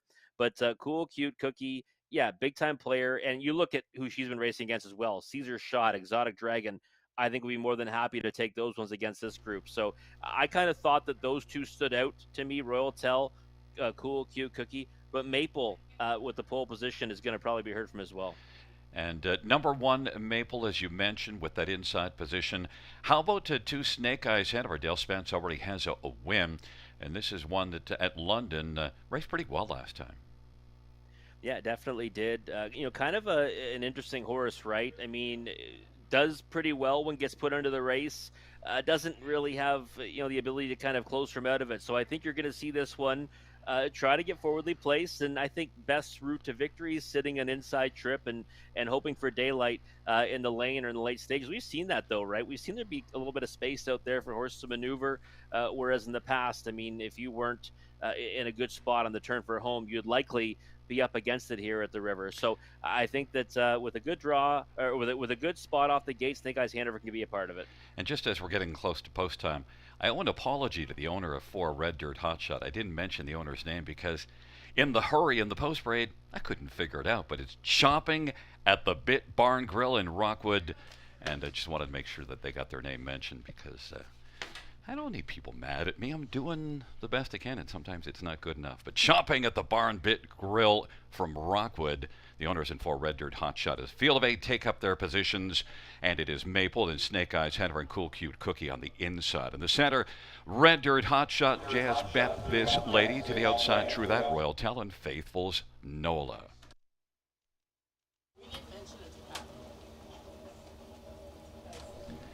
It's a field of 8. Race number 6. Under the bright lights at Grand River. Field of 8. They're nearing the start. And they're off. Cool Cute Cookie. Jazz Bet This Lady. Maple on the inside. Snake Eyes Hanover. Then Red Dirt Hotshot. True That. Royal Tell. Faithful's Nola. And they work on around the turn now. Cool Cute Cookie has the lead. And racing second is Maple. Jazz Bet This Lady. Snake Eyes Hanover. Red Dirt Hotshot is fifth. And then it is True That. Royal Tell. Faithful's Nola. 26 and 4 opening quarter as they work their way on up towards us, and the 3/8, and Cool Cute Cookie has the lead. Maple is racing second. Jazz Bet This Lady third. And then advancing now, Jazz Bet This Lady is going to take out first over. Red Dirt Hotshot picks up that one's cover. True That on the outside. Scooting through to the inside is Snake Eyes Hanover. Then it is back to Royal Tell and Faithful's Nola. Cool Cute Cookie 3-2 on the board. Has the lead as they race the backstretch. And then Jazz Bet This Lady. Maple on the inside third. Red Dirt Hotshot fourth. Snake Eyes Hanover on the inside, about 5 off the lead. Halftime 57-2. True That is sixth. Royal Tell still has just one beaten, and that is Faithful's Nola. But Cool Cute Cookie is getting a challenge by the 18-1 Jazz Bet This Lady. Maple is getting a good trip on the inside. Red Dirt Hotshot is shooting 3 wide, and now Royal Tell is kicking in, and then it is Snake Eyes Hanover. True That. Faithful's Nola, 3/4, 126, and it is Cool Cute Cookie. Maple on the inside, on down the stretch where they come. Red Dirt Hotshot. Red Dirt Hotshot. Here it comes Royal Tell. Scooting up the inside is Maple as they come on to the finish. Red Dirt Hotshot and JS Bet This Lady. JS Bet This Lady wins it. Red Dirt Hotshot was second. Third is between Royal Tell and Maple. A mile of 1:55.3. An interesting dash. Rob, your thoughts and what you saw in the fifth, in the sixth? You said it. Interesting dash, right? You've got Cool Cute Cookie going to the engine as we thought that she would, and we see these horses again, kind of just living on the outside, right? I mean, right now. If I had to pick a trip for my horse, I'd want to be first up or second up because the first over horses can kind of just keep on grinding it out. You wouldn't think that JS Bet This Lady is going to be the winner in the turn for home there, but she kind of just keeps on coming and then, kept Red Dirt Hotshot at bay in the late stages. And you know what's interesting, Gary? We've seen this fair surface, but Royal Tell, again, looks like another horse has all kinds of momentum in their favor from the back of the pack and just couldn't cut into it into the stretch. So I think that, there's not a speed bias, but you want to be somewhere in between, and the outside of the track seems like the place you want to live. Yeah, and also Royal Tell didn't leave at all, kind of raced more of old style. Outside post got away farther back. Another thing that's interesting, and you probably just picked up on it there in that race, and I mentioned under the bright lights, they are very bright. They are. You know what though? It looks good though. I like it. It's great for those watching at home. Probably great for the people on track as well. But it certainly brightens everything up, and you can see things very clearly out there. They're a nice addition to the river for sure. Another thing we have to mention, we had that heavy rain, and they said listed off 2 seconds. I think the track is close to fast. It's really held up after the heavy rain. It has, absolutely. Yeah, it looks in great shape after the rain that we saw. It's in fantastic shape. I just thought I'd say that because Doug McKaig just walked in, and he's been here quite a while, and he always does a great job with the track. So he needed a little mention because I'm sure it's a lot of work to get this track ready for this opening night. Back in front of us, 5 Jazz Bet This Lady. Brent McDonald, the winning driver for trainer Roger Gebhardt. The owner's Carol Gebhardt. 4-year-old betting line, Bay Mare. And it's the second win this year, sixth lifetime. Chance Bet This Lady scores at 18 to 1.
The sixth race payouts, 5 JS Bet This Lady 38.70 and 16.60.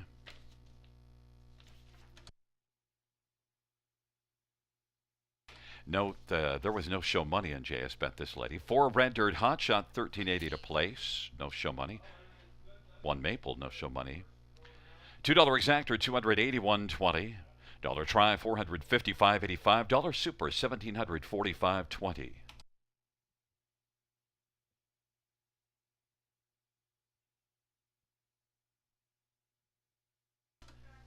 Fans note the track condition is being modified, upgraded from sloppy and -2 to good and -1.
the sixth race or her finish from the top. 356-21748. That's 356-21748.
All right, 6 races in the books here at Grand River Raceway, and a bit of a long shot coming home in race number 6. Hopefully you're still alive in that pick 5 wager VR. You're looking at a big payout with JS Bet This Lady. Getting the job done. Second time she's lit up the board in her last 3 now. But I'm moving on to the late pick 4, and you should as well. Starts right here in race number 7. And for me, I'm going to start off with a single, and it's going to be a first-time starter for trainer Billy Budd. What have I done? The 4, driven by Colin Kelly, and that qualifier at Flamborough Downs, a pretty solid one. Second to Lincoln's Landing, a nice back half. 58-4 was the mile time, and if he just takes a slight step forward off that one, he can get to the winner's circle here this evening to be a winner at first asking. And I think he looked pretty professional too in that effort on May 25th over the half-mile surface of Flamborough Downs. So he's a single for me here in race number 7. The 1 and 4 in race 8 is the 1 Fashion Forward, and the 4 Wifey Said So. And race 9, the 3, 6, and 7. I do think that Prince Archie's the one to beat in there. He's looking for 5 in a row. He's been racing against some solid competition at the raceway. Wallanack has been the one kind of knocking at the door with him. So I think you've got to use him in there as well. And PL Quinella making that transition from Mohawk Park to the Bees, one that we always have to keep an eye on. And then the finale, 4, 5, 6, 7, and 8. I'm using more than half the field. Kind of a competitive looking dash. He's got swagger. He's kind of the classy veteran of the group, but I think there's quite a few in there, including Sea Later, another one with almost 250,000 made lifetime that can be heard from. So I'm going deep in that one, hoping for a price, and maybe that could add some value to this late pick 4 sequence. Just $6 for a 20-cent wager for that ticket. See, the rain is still continuing to fall here at the river. There's Conley's ticket, 4, 5, 6, and 9 here. So in a race where I'm singling the 4, he's going 4 deep, and he's going to go the opposite way. He's actually going to single on the end of his ticket. He's got the 1, 2, and 4 in race 8, so we got a couple similar horses there. He's added landing pad to his ticket, inside speed for that one, and has won at Grand River before over the half-mile surface. Prince Archie's on his ticket, but he's putting all his eggs in the basket of that classy veteran. He's got swagger, 52 lifetime wins, over 308,000 made. In with a big chance, obviously, from the barn of Brett Lester, getting some class relief as well. $4.80 for Conley's ticket. We got a couple minutes to map out your winning wagers for this late pick 4 sequence. We'll be back in just a few minutes to take a closer look at race number 7.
Field for the 7th on parade. One, My Time, Your Money. Rob Jenkins Jr. for Felix Marion. Number 2, Market Surge, Tyler Moore for Don Lindsay. The owner is Glenn Lindsay.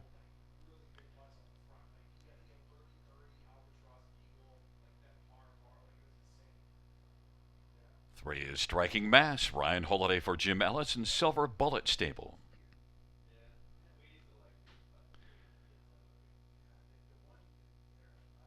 Number 4, What Have I Done? Colin Kelly for Bill Budd and James Wilson. Number 5, Damsel Sealster, Brett McDonough for Richard Bro and Gaston Belay.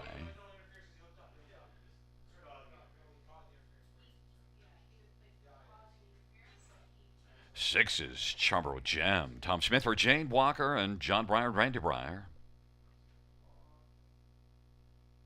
Number 7, Dominion, Jason Rye for Henry Polton and the Stable.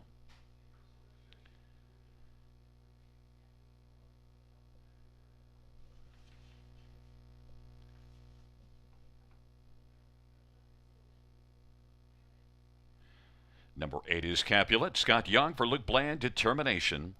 And 9 is H.P. Agatha, Anthony Hahn for Chantal Mitchell and Claude Hamel, and also Alex Hamel. It's a field of 9 for race number 7. Let's get a look at this field. And what have I done? Well, I took 4 on top, and so did you, Rob. Off just a qualifier, though. Yeah, first time starter, but sometimes, Gary, it calls for it, right? When you see a real impressive qualifier like this one has, a professional looking qualifier at that too. He got away third from the pole position at Flamborough, and it was overland, for part of the mile before getting within half a length of Lincoln's Landing. At 58-4 was the mile time, 28-3 third quarter. And when you kind of look at that and how it stacks up against this group, he would not have to do much more than that, I think, to get the better of this maiden trotting affair. So even money right now, when I made on my spot play today, I kind of figured he'd be, somewhere in that neighborhood, maybe 6-5, 7-5 at best. But I do really like his chances against this group, and looks pretty smart out there too, right? Like he looks, pretty professional pre-race appearance for a horse that's never been under the lights before. Yeah, I just couldn't go against him either. Damsel Sealster was the one that I thought of trying to go against him, Richard Moreau, but still, that last race at Flamborough, 2:02 and 2, that's 3.5 seconds less than what have I done in the qualifier. But Richard Moreau, and you do see a little flashes here and there. Yeah, and that's race speed, right? So that I was kind of in the same boat as you. Like, I kind of said, okay, well, if you're going to look for an alternative, the filly, the Damsel Sealster, is probably the main one to go with if you don't want to take the short price. And what have I done? But I watched that replay back, and I thought it was okay. I mean, overland for a lot of it, and the Prospect Series race, Sand Dune would be a heavy favorite against this group. I just didn't see enough there to think that she can get the better of what have I done. Now, it is second start for top trainer Richard Moreau, so maybe there's some merit there to say she's going to take a step forward. But I think you'd have to be a big step forward as long as the 4 What Have I Done goes out there today and races as professionally as he qualified. Quick thought on Charbro Gem. 2 starts ago, I thought that race at Mohawk, 58 and 2 with a good back half, was solid. Yeah, you know what it was? Even last time, I don't mind it when a horse gets their lungs opened up, right? He made a big move to the lead. He kind of went faster than he's ever gone in those middle panels, and I'm thinking that, that's always good for a horse, right? So she's a filly that might really improve off of that, and she's 18-1, so one I would definitely use in the exotics. And we didn't get to 9 HP Agatha. We'll see how the trailer post fares here, but so far, I'm thinking the trailer post hurts more than it did last year. It's a field of 9 trotters taking up their positions on the gates under the bright lights at Grand River. Field 4, race number 7, turning their way into the backstretch, approaching the start.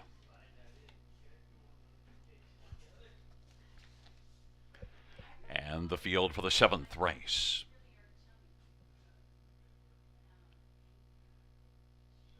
Is at the start in the rough, and Damsel Sealster is going to get out damn well. And on the outside, also charging early is Capulet, then striking Mass on the inside, racing third. Chambro Gem, What Have I Done? Market Surge, HB Agatha is currently racing seventh as they work on around the turn. And then it is back further to Dominion, but Damsel Sealster at 4-1 with the lead. Chambro Gem is still charging on the outside. Capulet is forwardly placed third. Striking Mass is fourth, and then What Have I Done is fifth, and then it is back to Market Surge as they race off the turn. And HB Agatha is racing further back, racing third from last as the field comes on towards us. And then it is Dominion, and then way back and out of this one after an early break is My Time, Your Money. 29-1 was the opening quarter. Chambro Gem was able to clear to the front, grabbing the lead from Damsel Sealster. Capulet and Scott Young surveying things from third, about 4.5 lengths off the lead. Then striking Mass. And now What Have I Done is quickly popping to the outside. And What Have I Done is now surging up on the outside and looking very sharp. Has moved up to take over third. Now about to grab second and does. Half was 1 minute and 2/5. Chambro Gem. There goes What Have I Done. And What Have I Done is racing second. Then is only a head off the lead of Chambro Gem at 20-1. Chambro Gem 20-1. And What Have I Done 3-5 on the outside, trying to take down the long shot Chambro Gem, who is game. 3/4 in 1:30-3. Chambro Gem and What Have I Done? Damsel Sealster third. And then it is Capulet, Market Surge, and HB Agatha. And striking Mass on the inside. What Have I Done? Well, he's done taking the lead. On down the stretch drive they come. What Have I Done? Damsel Sealster trying to call her. What Have I Done? What Have I Done? Damsel Sealster and Capulet. What Have I Done? Wins it. Then second is between Damsel Sealster and Capulet, close for fourth. 2 minutes and 3/5. What Have I Done? Gary, that was about as professional as an effort you'll see from a first-time starter, right? I mean, really nice effort there from What Have I Done? And I was kind of messaging some people, privately in between the races, and I said, you know what, first over certainly seems like the place to be here tonight on opening night with this surface. And I've always said in the past, if you got the best horse in the race, first over is not the worst place to be. And that's what Colin Kelly did with this one. He just kept him nice and settled and relaxed, and then gave him his cue first up. And we've seen these horses kind of linger in that spot on the final turn, and then they draw off in the stretch, and that's what he did. So a real nice, 2 minutes and 3 mile here for What Have I Done, winning at first asking. Then it looked like Damsel Sealster held off Capulet, who raced very nicely. So we get a post 8 again onto the ticket, finishing third. And then Chambro Gem, who was credible for a long way in the mile at a nice price, one to think about next time out, because Chambro Gem was fine. Yeah, absolutely. Nice, another front end effort for that one. Capulet is one that I'll put on my watch list. Lots of trot in the stretch there, running up on the back of What Have I Done? And there's that beautiful Allura Sky, Gary, that you always marvel at. I always marvel at? Yes, okay. Dig from last year. You and your sky. Listen, What Have I Done's victorious, though. That's what the story is here, not the sky. We're here to talk about horse racing, not skies, buddy. Yeah, and who's the best? Growing up, I always heard it. Who's the best? Billy's the best. Billy is the best here. There's your 4, 5, 8, 6. Look at those odds. Yeah, 20-1. Chambro Gem helps the ticket. Yeah, absolutely. And I grew up, in the sports and spent a lot of time with Billy Budd, in and around harness racing. My dad had a horse when I was younger, and that's why I could back this one with confidence today, even at that 3-5 price, just because certainly was expecting this kind of an effort from What Have I Done. So hopefully Billy gives me a wave in the winner's circle. And it is a 4, 5, 8, 6. Top 4 coming back in front of us. Number 4, What Have I Done? A 3-year-old Muscle Mass Bay Colt, owned by James Wilson of Melancton, Ontario. Colin Kelly with the driving double. Who's the best? Billy Budd's the best, the trainer of What Have I Done, That's right. scoring in his first win in 2 minutes and 3/5.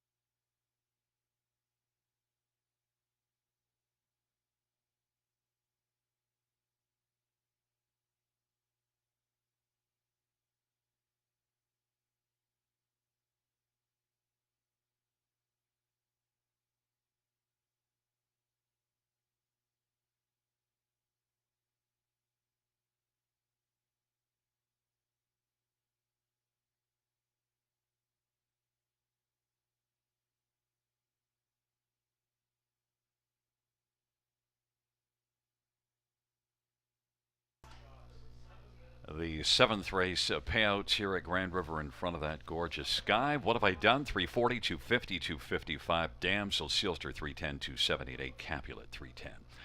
$2 exactor, $10.90. Try, $33.95. $1 super, $140.90.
Seventh race order of finish from the top down. 985 124 736. That's 985 124 736 on the bottom.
Field on post parade for the 8th one. Fashion forward. It's Anthony Hahn for Meg Crone and Hutt Racing. 2 is Barefoot Bell Austin, sorry, for Cameron McQueen. 3 is Low Races Pieces. Travis Henry for Kevin Stevens and Nicole Loeffler. 4 is Wife, He Said So. Travis Cullen for Jody Cullen and Keith Hanna and Ronald and Travis Cullen. 5 is Ultimate Twix. Alfred Carroll for Dean Nixon and Madonna Morrison. Correction, Scotty Coulter. My bad. 6 is place here. Jimmy Gagnon drives and trains and owns. And number 7 is Summer Lovin'. Carl Thomas drives and trains for Carmel Racing. And 8 is No Money Honey. No Money Honey is Mike White-Niaski training, Stuart and Patricia Bolander owning, and Jason Ryan driving No Money Honey. We're just a couple of minutes to post time. As you see, we still have some rain here, and let's get a look at some of the main players in this dash. And well, I'm struggling, Robert, right now to find out which one is yours, but now I see it. As you could sense, I was stalling there. Wifey Said So was the one that you told Christine to go with, and Travis Cullen, Jody Cullen. You know, Wifey Said So is one that's kind of disappointed me a couple of times. I go to Jody Cullen horses a lot, but I'm waiting for a little more from Wifey Said So, but you've used this one on top 5-2. Yeah, I just think, this is not a bad little transition for her getting to the condition claiming ranks. And last time out, second to Better Catch Girl, I'd probably back her against this group. And, we talk about Team Cullen and the success they have. So, I think that she's pretty smart on the track right now, too. And she's a versatile type. I don't think we're going to see this one, get away, way back like we saw earlier. With Royal Tell, I think she'll be put into play, and I think she'll likely be a factor throughout. So I thought Wifey Said So would be the favorite in here. Right now, second choice at 2-1. That might change come post time, but I think she looks pretty smart on the track. Well, and number 1 Fashion Forward is one that I can tell you I'm also kind of getting disappointed. Now, did win at London 2 races ago, but I thought this was a really good 3-year-old filly last year that just hasn't really kind of come around this year. No, we saw, her have some serious success last season, and we were on her in quite a few of those victories, Gary, if you remember. And the thing is 2 starts ago, she went a huge mile. I mean, she was parked first over the whole way, somehow just kept on coming to win by a neck. I mean, you could see the 57.01 half in that one. You think she's going to back away and take her ball and go home, but she ends up winning by a neck at 45 cents to the dollar. And then next time out, I mean, Jay has bet this lady, we saw her win tonight, and she was within 5 lengths of that one, but every right to kind of take a step back after that monstrous effort. So she's now had a little bit of time between starts, right? She's missed a week between starts, and I think she's got a big chance in here at 3-1. Number 2, Barefoot Bell is one that's the favorite in getting a lot of action. Yeah, take a lot of money. A winner last time beat male competition in Sarnia in an optional $10,000 claimer. But I do think pound for pound, this is a tougher group. I really believe that. And I think in with a chance at 7-5, but I prefer Wifey Said So right now at 2-1. And a quick final thought on Low Reese's Pieces. Just one that, she beat Barefoot Bell 3 starts ago, so 11-1 versus 3-2 on one that got the better of another not too long ago. So if you like that one, certainly a win ticket is probably worth it. Well, it's a field of 8 moving in, taking up their positions for race number 8. They're swinging into the backstretch.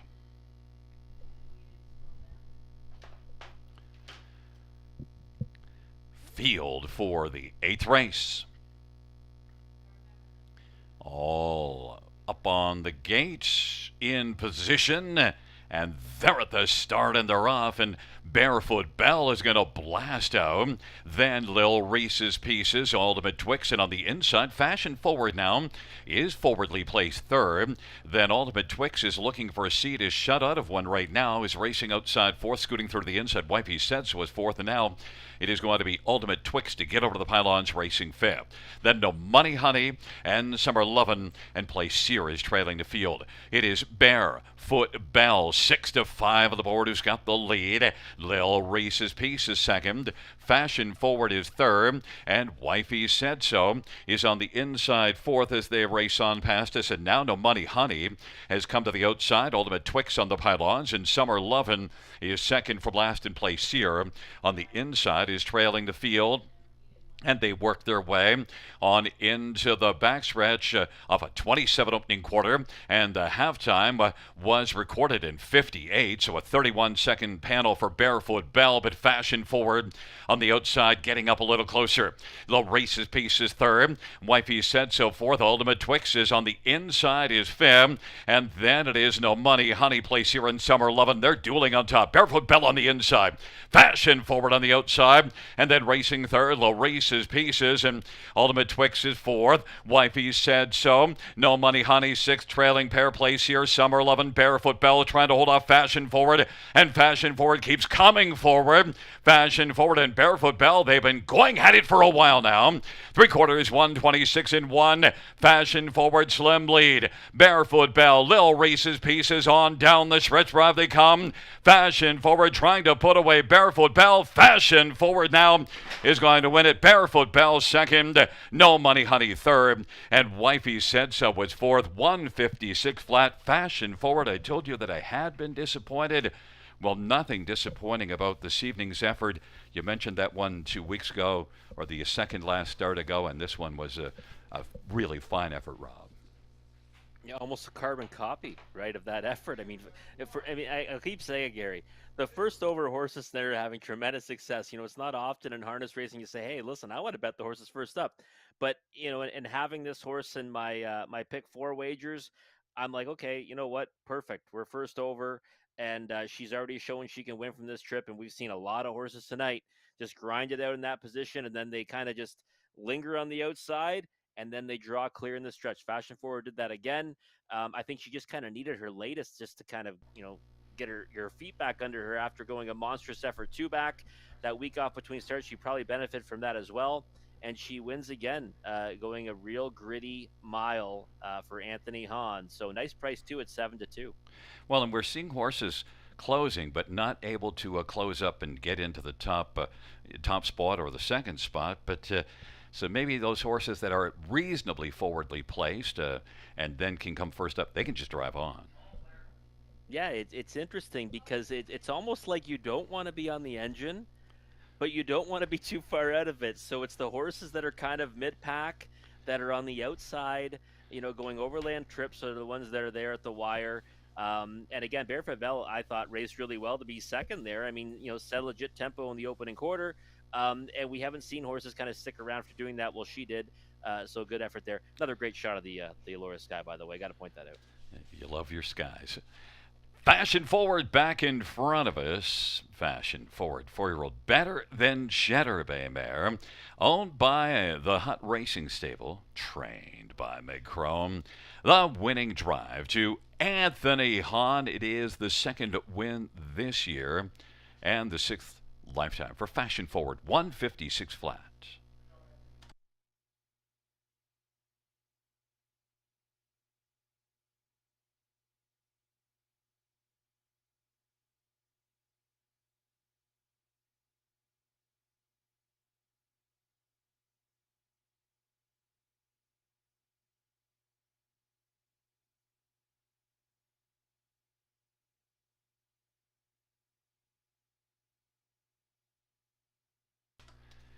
Eighth race payouts. 1 Fashion Forward, 974.10, 362. Barefoot Bell, 290, 280. 8 No Money Honey, 660. $2 exactor, 25.20. Dollar Try, 397.70. Dollar Super, 705.30.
Eighth race, Soher finished from the top. 1, 2, 6, 4, 5, 8, 7, 3 on the bottom.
Fans note in this ninth race, no show wagering. No show wagering in race number 9, just as we see on the crawl.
Field for the ninth on parade. One, It's a Long Story. Colin Kelly for Paul Meegans in Saltwater Stable and Storyline Stables.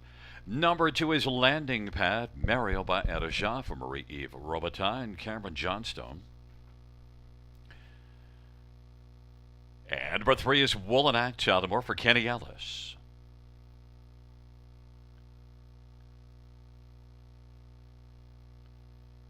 Number 4, J.D. Magic Moon, Jason Ryan for William Beecham and Gavin Christie. And 5 is Hall of a Ride, Scotty Calder for Craig Gilmore and Janice Hubbard.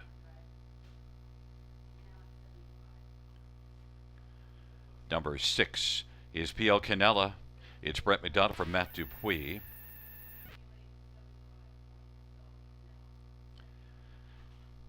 Number 7 is Prince Archie, Steve Houdon for Laura Toscani and Gino Toscani.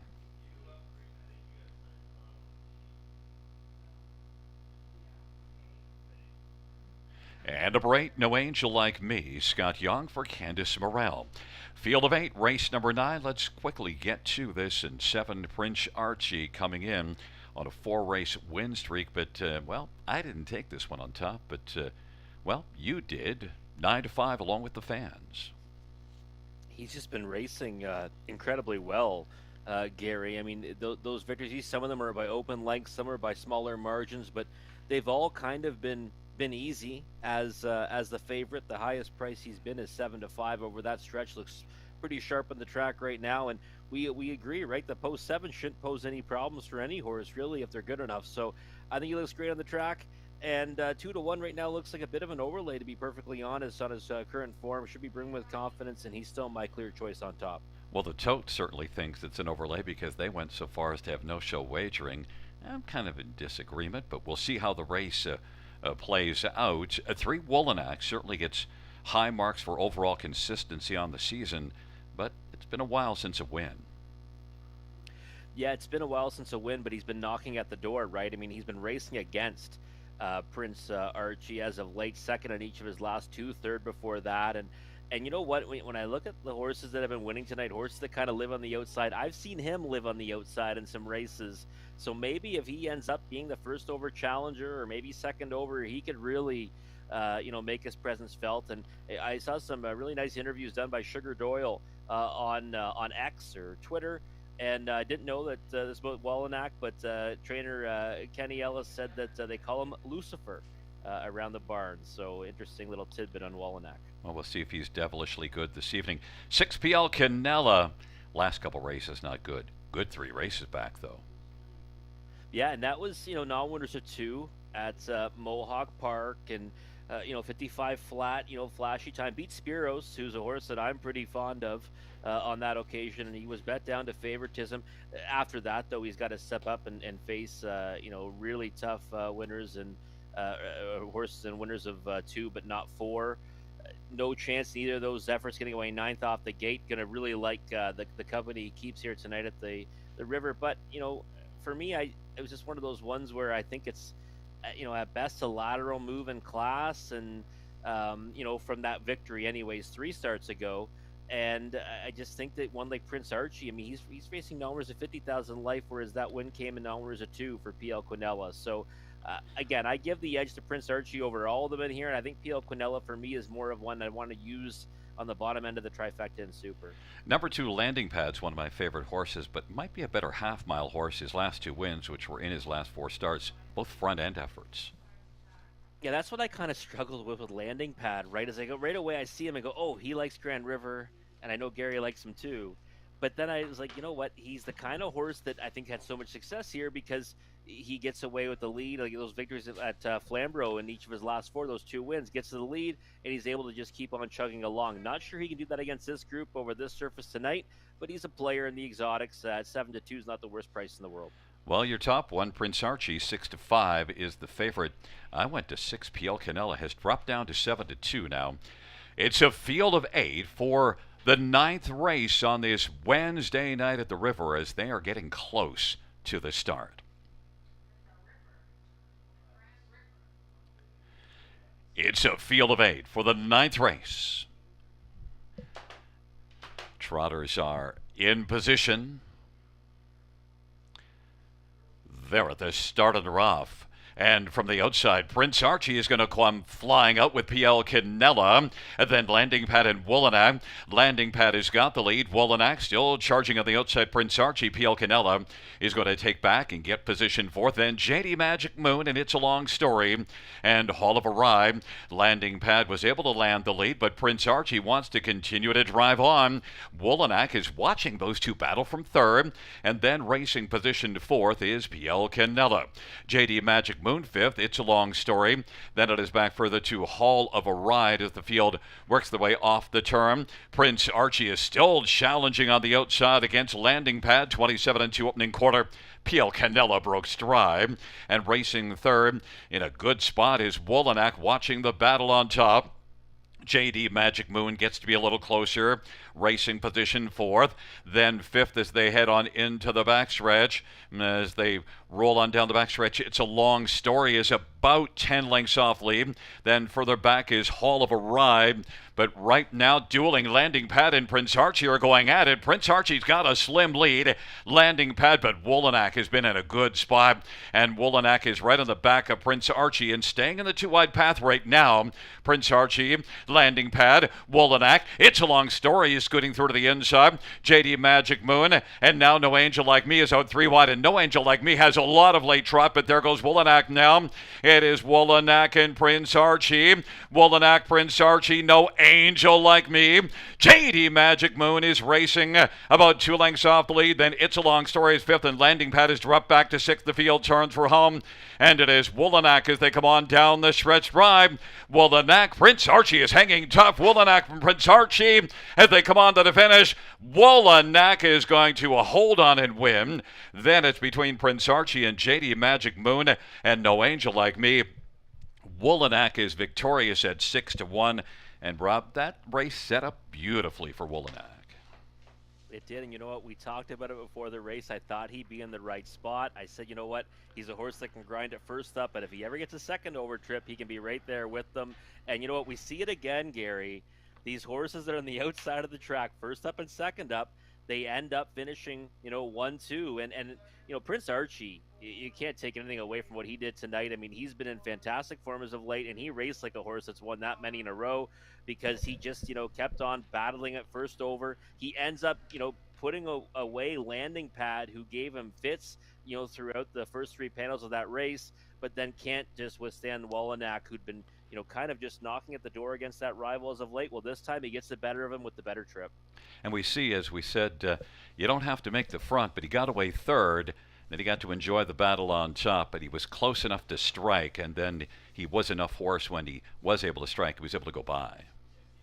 Yeah, you can't, we've seen tonight, you can't be too far out of it. You kind of got to be somewhere in the mid-pack, and you're really going to, likely have success if you got a horse that can withstand, an outside move, an overland trip. Even in that race there, JD Magic Moon and No Angel Like Me both kind of, looming with lots of trot, but they just can't get past that invisible shield that the ones ahead of them have up in the stretch drive. But in any event, nice effort from Woolanack there, a horse that's, I say this a lot with Sugar Doyle on the Western Fair broadcast. He's been racing too good to lose as of late, and now he gets back to the win column after some really good efforts finishing behind Prince Archie. Yeah, and so far what we've seen this evening is it looks like getting away about 3rd or 4th might be about prime where you'd like to be. Oh, absolutely. Yeah, you know what? And again, if you got a horse bet, like I want to see my horses first up or second up. I really do. Outside of the track seems like a real good place to live. On the board, we have a 3-7-4-8. Coming back in front of us is number 3, Woolanack, a 4-year-old wheeling and dealing brown gelding, leased by Kenny Ellis of Guelph. Kenny Ellis, the trainer. The winning drive to Tyler Moore. It's the 4th win this year and the 7th lifetime, Woolanack. Mile of 156.4 for Woolanack is a new career best.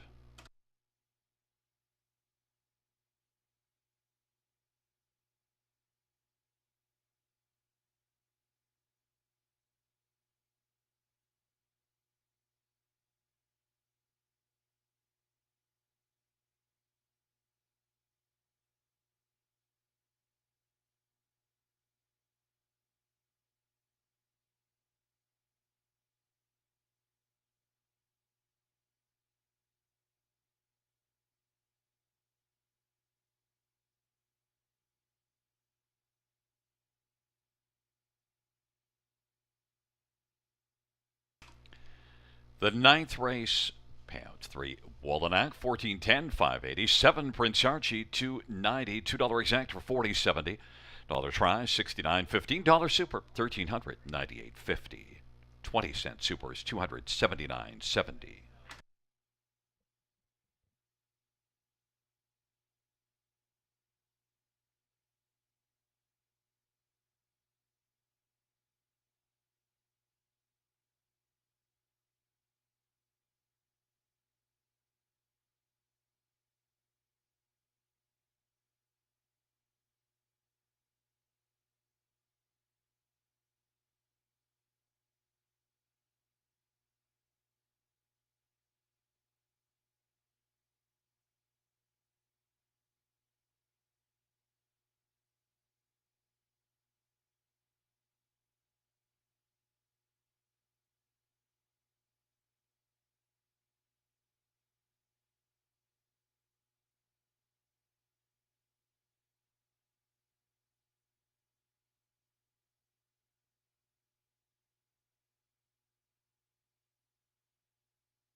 Field for the 10th on parade 1, Moonlight Boy, Jimmy Gagnon for Stephanie Gagnon.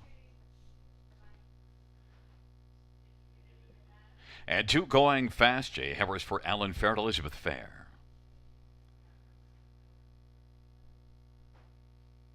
Three is Fiscal Policy, Travis Henry for Mike Horner. And 4, He's Got Swagger, Sammy Filia for Brett Lester and Eric Rosine. 5 is Better Than Pride, Austin Sorry for Kyle Bossinson, Fred Niclerio. And number 6 is New Shooter, Travis Cullen for Jody Cullen and Brady Doyle and Dan Beliveau.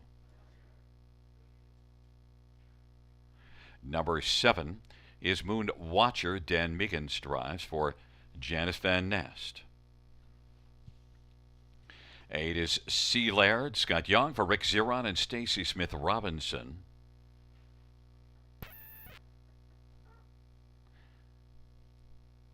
And 9 is Play the Rush. Pat Houdon drives train for Warren Casely.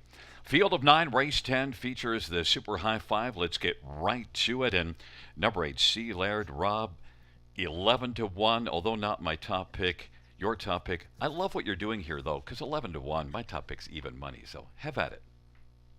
Yeah, we're going to see a score down here too from Scott Young and C. Laird. And you know what? The thing is, the form doesn't look that great as of late, Gary. But if you go down, you'll see that win April 18th. Numbers at 3,500 last 3. And that's good enough to make him be competitive against this group. His last 5, I'm just going to forgive him for. And now he comes back with a barn change to Rick Zeron. Post 8, we're not too worried about. I think he looks pretty good scoring down as well, going around to Play the Rush right now. And this horse has been a multiple, winner in the preferred ranks on the B tracks throughout his career. He's just shy of 250,000, and I'm telling you, I think he looks really good out there right now. So I think he's in with a big chance against this group. I mean, this is not, an overly tough group for a horse with his kind of back class. He'd be a great result in the pick 4. I mean, we're not alive in the pick 5s, which are paying absolutely, tremendous with some carryover opportunities. But our pick 4 ticket for a small investment's alive right now, and it's paying $125 for 20 cents on C. Laird. So we love that result. Well, C. Laird and He's Got Swagger are the class of this field, and the difference is even money in 10-1. He's Got Swagger deserves to be the favorite, though. He does, yeah, no doubt about it. And I knew that going in, and that's why I likely said, you know what, let's look for some value in this race. It's interesting. This was a race where I kind of ended up with the 4, 5, 6, 7, and 8 as the main players, and those are kind of the posts I think I want to be dealing with here at the River after seeing what we've seen. Yeah, He's Got Swagger. He for 300,000 made, and he's getting some serious class in this spot. He wasn't going to be totally placed. It will be, a factor throughout. I mean, he might end up going out there and trouncing this field at even money. I just thought there was some opportunities for value, and I thought the one that would give us the best chance at a big price was the 8 C. Laird, and right now he's 9-1. Quick thoughts on Better Than Pride and New Shooter. Good qualifier for Better Than Pride. Yeah, real nice qualifier for Better Than Pride right over this surface, 56-3, and did so very, handily. I think he comes back at a decent enough spot, and again, if he can just take a little bit of a improvement off that qualifier, he can be part of the exotics here. 7-1, decent number on that one. New Shooter, last time no chance at Flamborough Downs, getting away 9th off the gate. It did make up ground, but could not improve his position. Second start back off a layoff, but has missed another 3 weeks between starts. So, Cullen Barn hasn't been all that crash hot tonight, but they've been picking up pieces, and I think this one will pick up another piece for them. And we both used Moon Watcher to get onto our top 5 tickets. So outside post positions and the trailer post, or rather just the outside post positions for Rob with the 8, 4, 5, 6, 7. Boy, how a year has changed things. Half mile to 5/8 racing. It's a field of 9, 10th and final dash on this Wednesday evening, taking up their positions. Giddy up, Gary Guy. Field for the 10th race is nearing the start. Giddy up.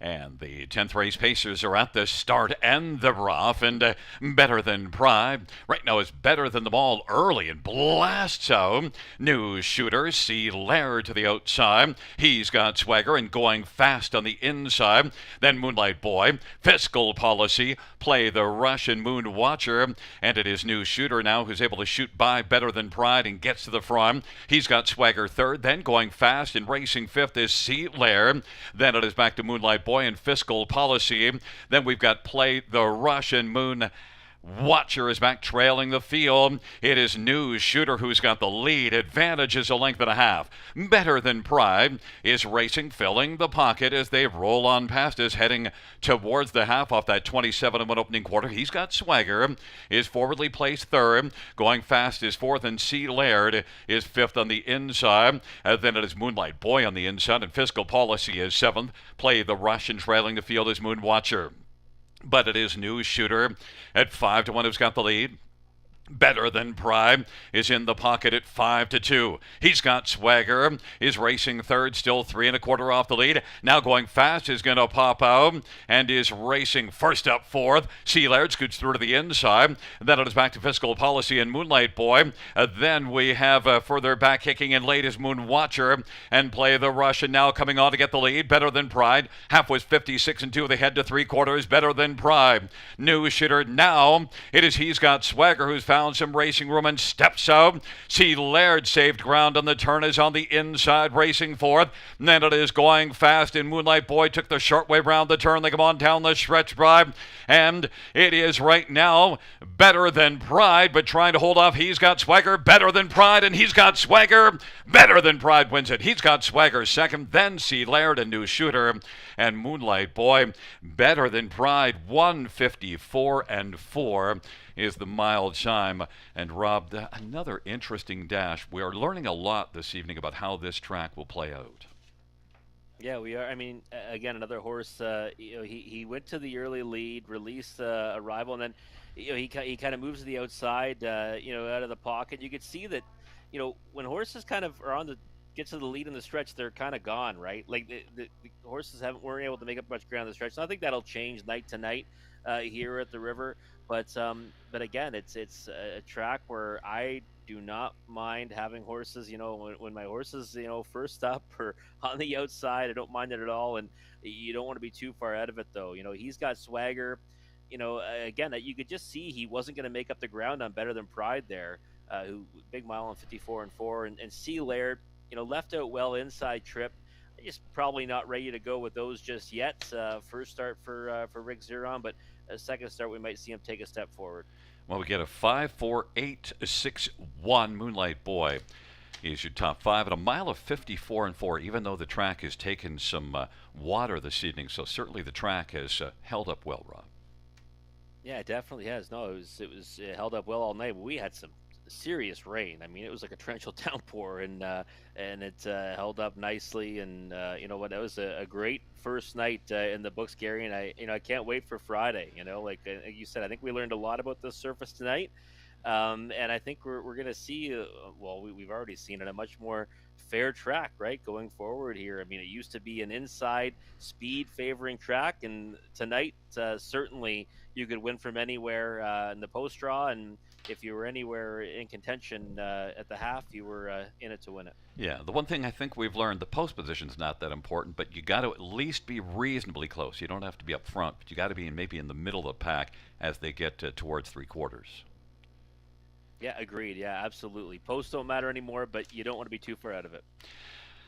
5-4-8-6-1 is the top five in race number 10. Back in front of us, 5 Better Than Pride. 5-year-old Better Than Cheddar Bay gelding, owned by Fred Niclerio of Blenheim. Kyle Boston's the trainer. The winning drive to Austin Sorey. Better Than Pride, first win on the year, 5th lifetime. 154-4.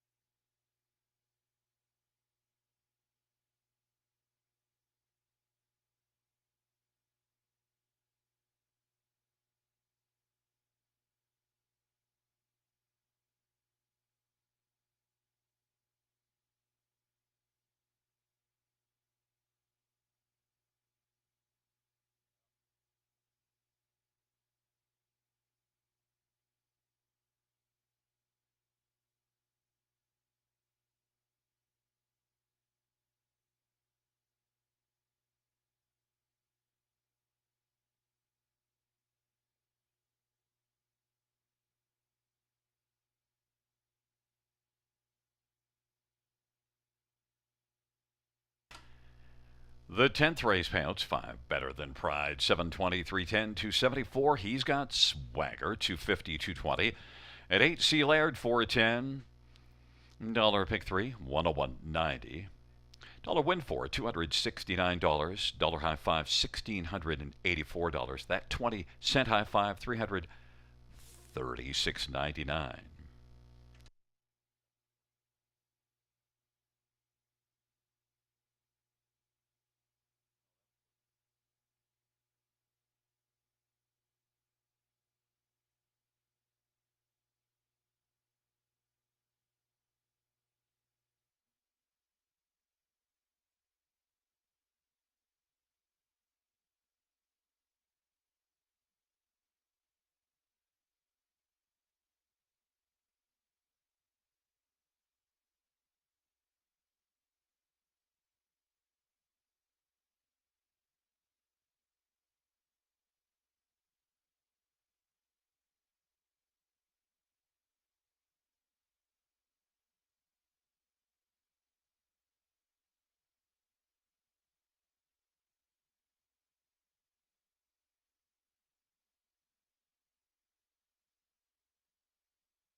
The 10th race order of finish from the top down is a 586 214 739. That is 586 214 739 on the bottom.